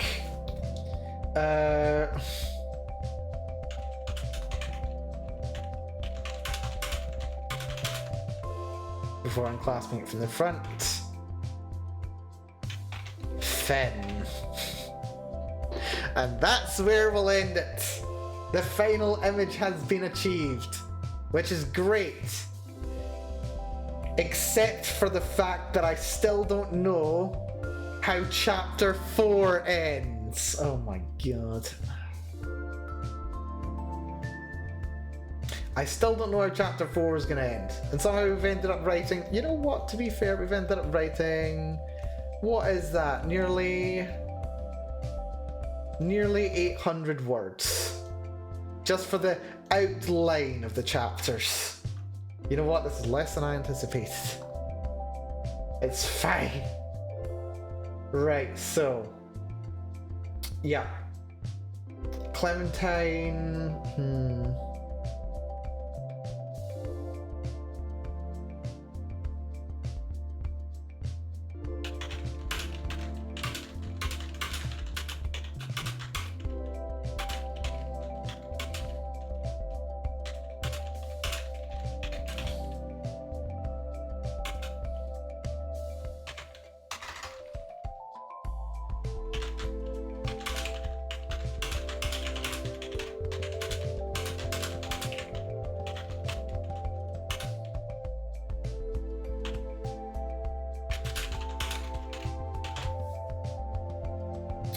That's it.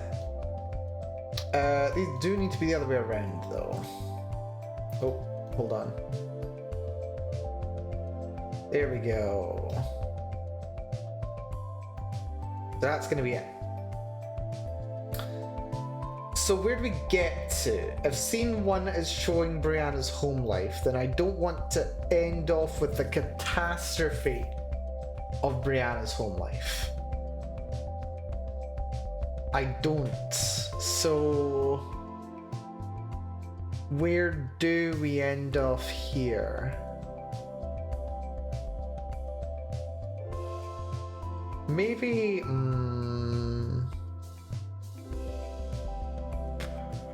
can we... Again, I'm still modelling this off of Madoka to an extent. I still am. But what's it going to be? Is it going to be... Is it going to be... What am I doing? What am I thinking? What is this? What am I? Who am I? Why am I writing? Why am I here?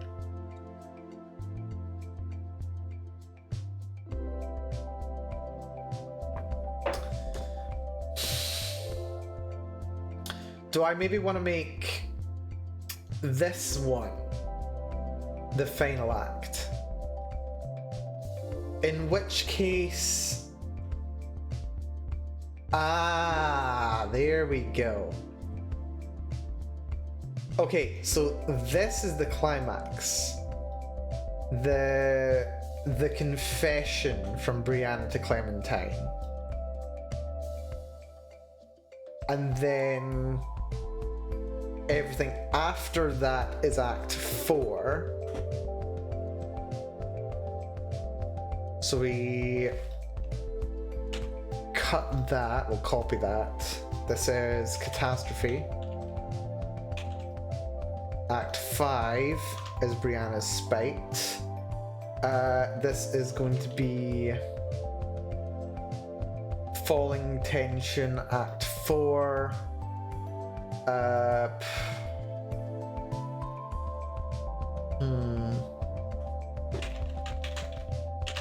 Breakdown.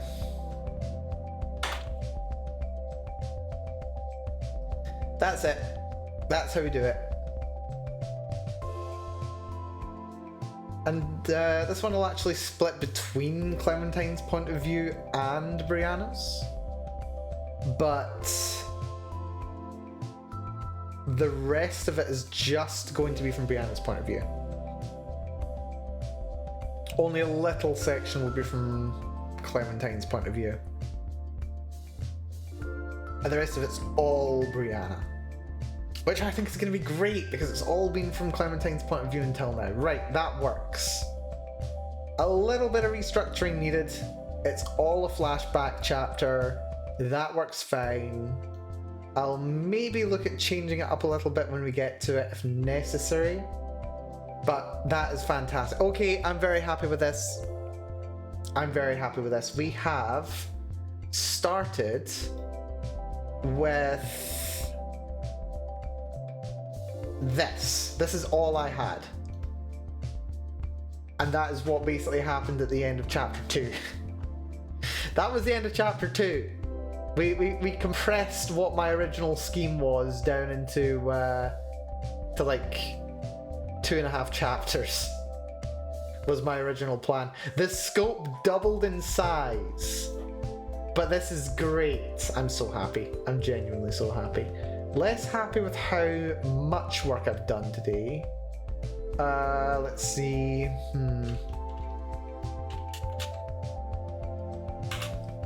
There we go. Melon scope creep. Name a more iconic joke. Well, listen, TV, at the very least, this scope creep has been contained. The scope creep has not resulted in an increased word count. What this scope creep has done is caused me to write a better story, which is more important. This is much better than the alternative. Like, writing more words, bad idea. Writing better words, very good idea. So I'm happy with that. I'm very happy with it. I just love it. I genuinely love it. I do. I think it's great. Scope creep has been contained for now. This is true. As I was saying, Legendary Super Lesbian, I'm not sure if you were here for those points, but I am actually leaving a couple of breadcrumbs for potential continuations or points that I can add to the story in the case where I'm encouraged to pad it out a little. So there's a section where, yeah, kind of here at the end of Act 5 now, where Clementine's hanging out with other people at university, and Brianna ends up embarrassing her in front of them, which leads to Clementine being mortified, Brianna feeling awful about it, and then the people who she was hanging around with just being like, what the hell is going on with Clementine? Like, is she okay? What's going on with that Brianna girl? Why did that even happen? That was awful. And why isn't Clementine hanging around with us anymore? So I can like include that potentially with like an encounter with them during chapter 1, maybe chapter 2, maybe add a little section, like maybe have a day or so pass before chapter 5, and then I can like add some more detail on that. And then there's also the whole issue with Brianna's mother, who gets introduced in chapter 4 in flashback, And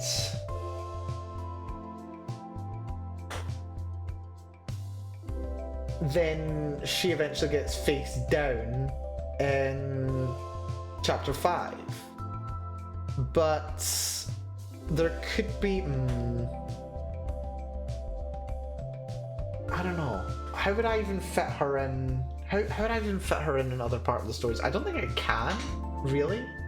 Unless I like scatter some like mention of her through other flashbacks, maybe at like the start of the story, but it's not really the right spot for it. But at the very least, the actual resolution of the situation between Brianna and her mother wouldn't be resolved until like the next entry in the story anyway.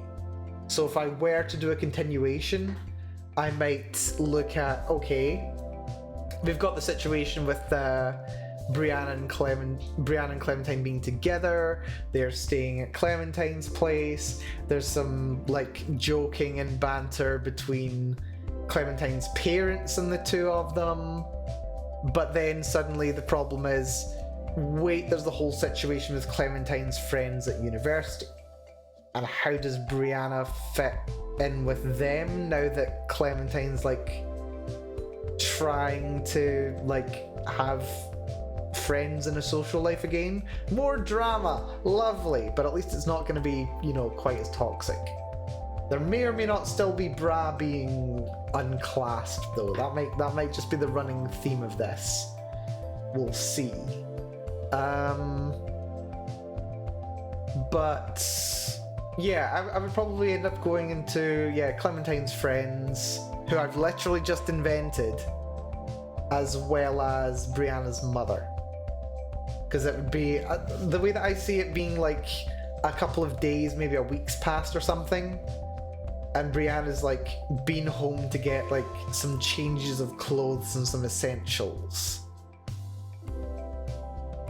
And it's a little bit like, yeah, we're like, Clementine's parents are just like, yeah, we're glad you two are happy and all, but A, first of all, keep the noise down. Blushes all around. And B, like, are you staying here forever? Like what's quite going on here, Brianna? Are you like, what's the situation? And then that leads to, okay, like, can she resolve things with her parent or her mother? As well as the dramas, like what's going on with Clementine's friends too. I could see a continuation maybe going in that direction. I don't necessarily want to write it the same way that I want to write this, but if I were to continue it, I'd probably go in that kind of direction. But still, this is all very pie in the sky ideas here. That is definitely potential scope creep. Well, it's absolutely potential scope creep. This was meant to be a self-contained story, goddammit. But you never know. You never know. Maybe I'll want to come back to it. Maybe I'll feel like I can do something with it that I will find as satisfying as this is. But like, I set out with a particular goal in mind when it came to this story. And I don't know, like, can I explore that in a sequel? I don't know. I would need to think on it. It's not something, it's something that I'm conscious of, but it's not something that I'm actively going to think about, like, too much. Even what I've just said just now would be subject to change, but that's where I would go with it.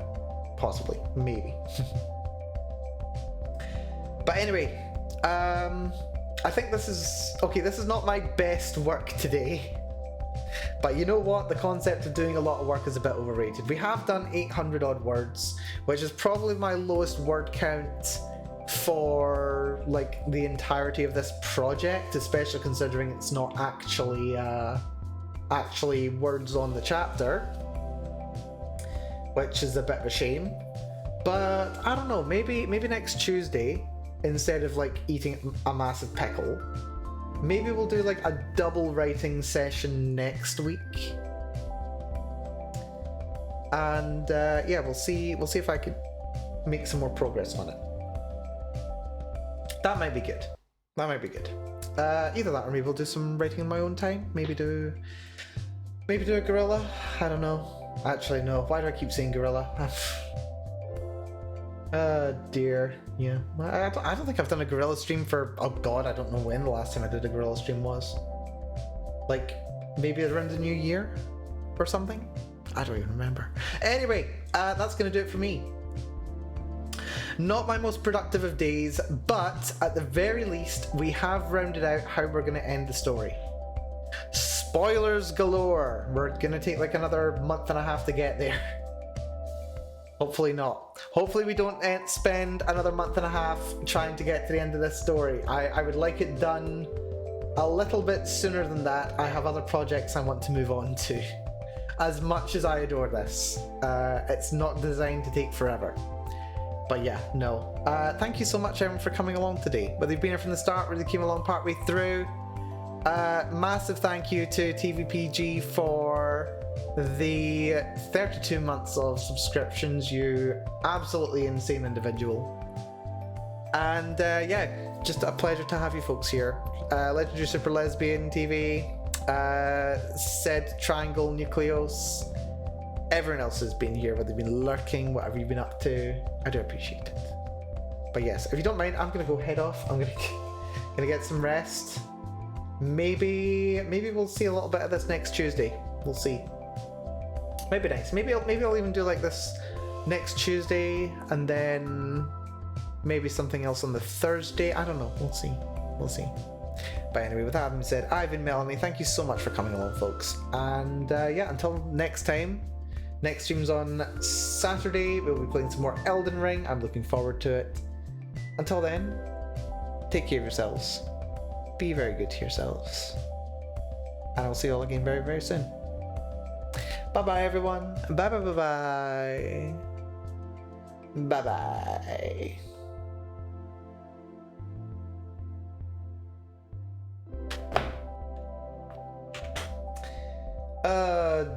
Dear, I can't believe how little I wrote today. I feel so bad about it. I feel bad. I want to write more. But I ended up talking about freaking Code Geass for like an hour, basically. Oh dear. Right, who have we to raid? Do you want to raid? You know what? I'm going to be boring and not raid.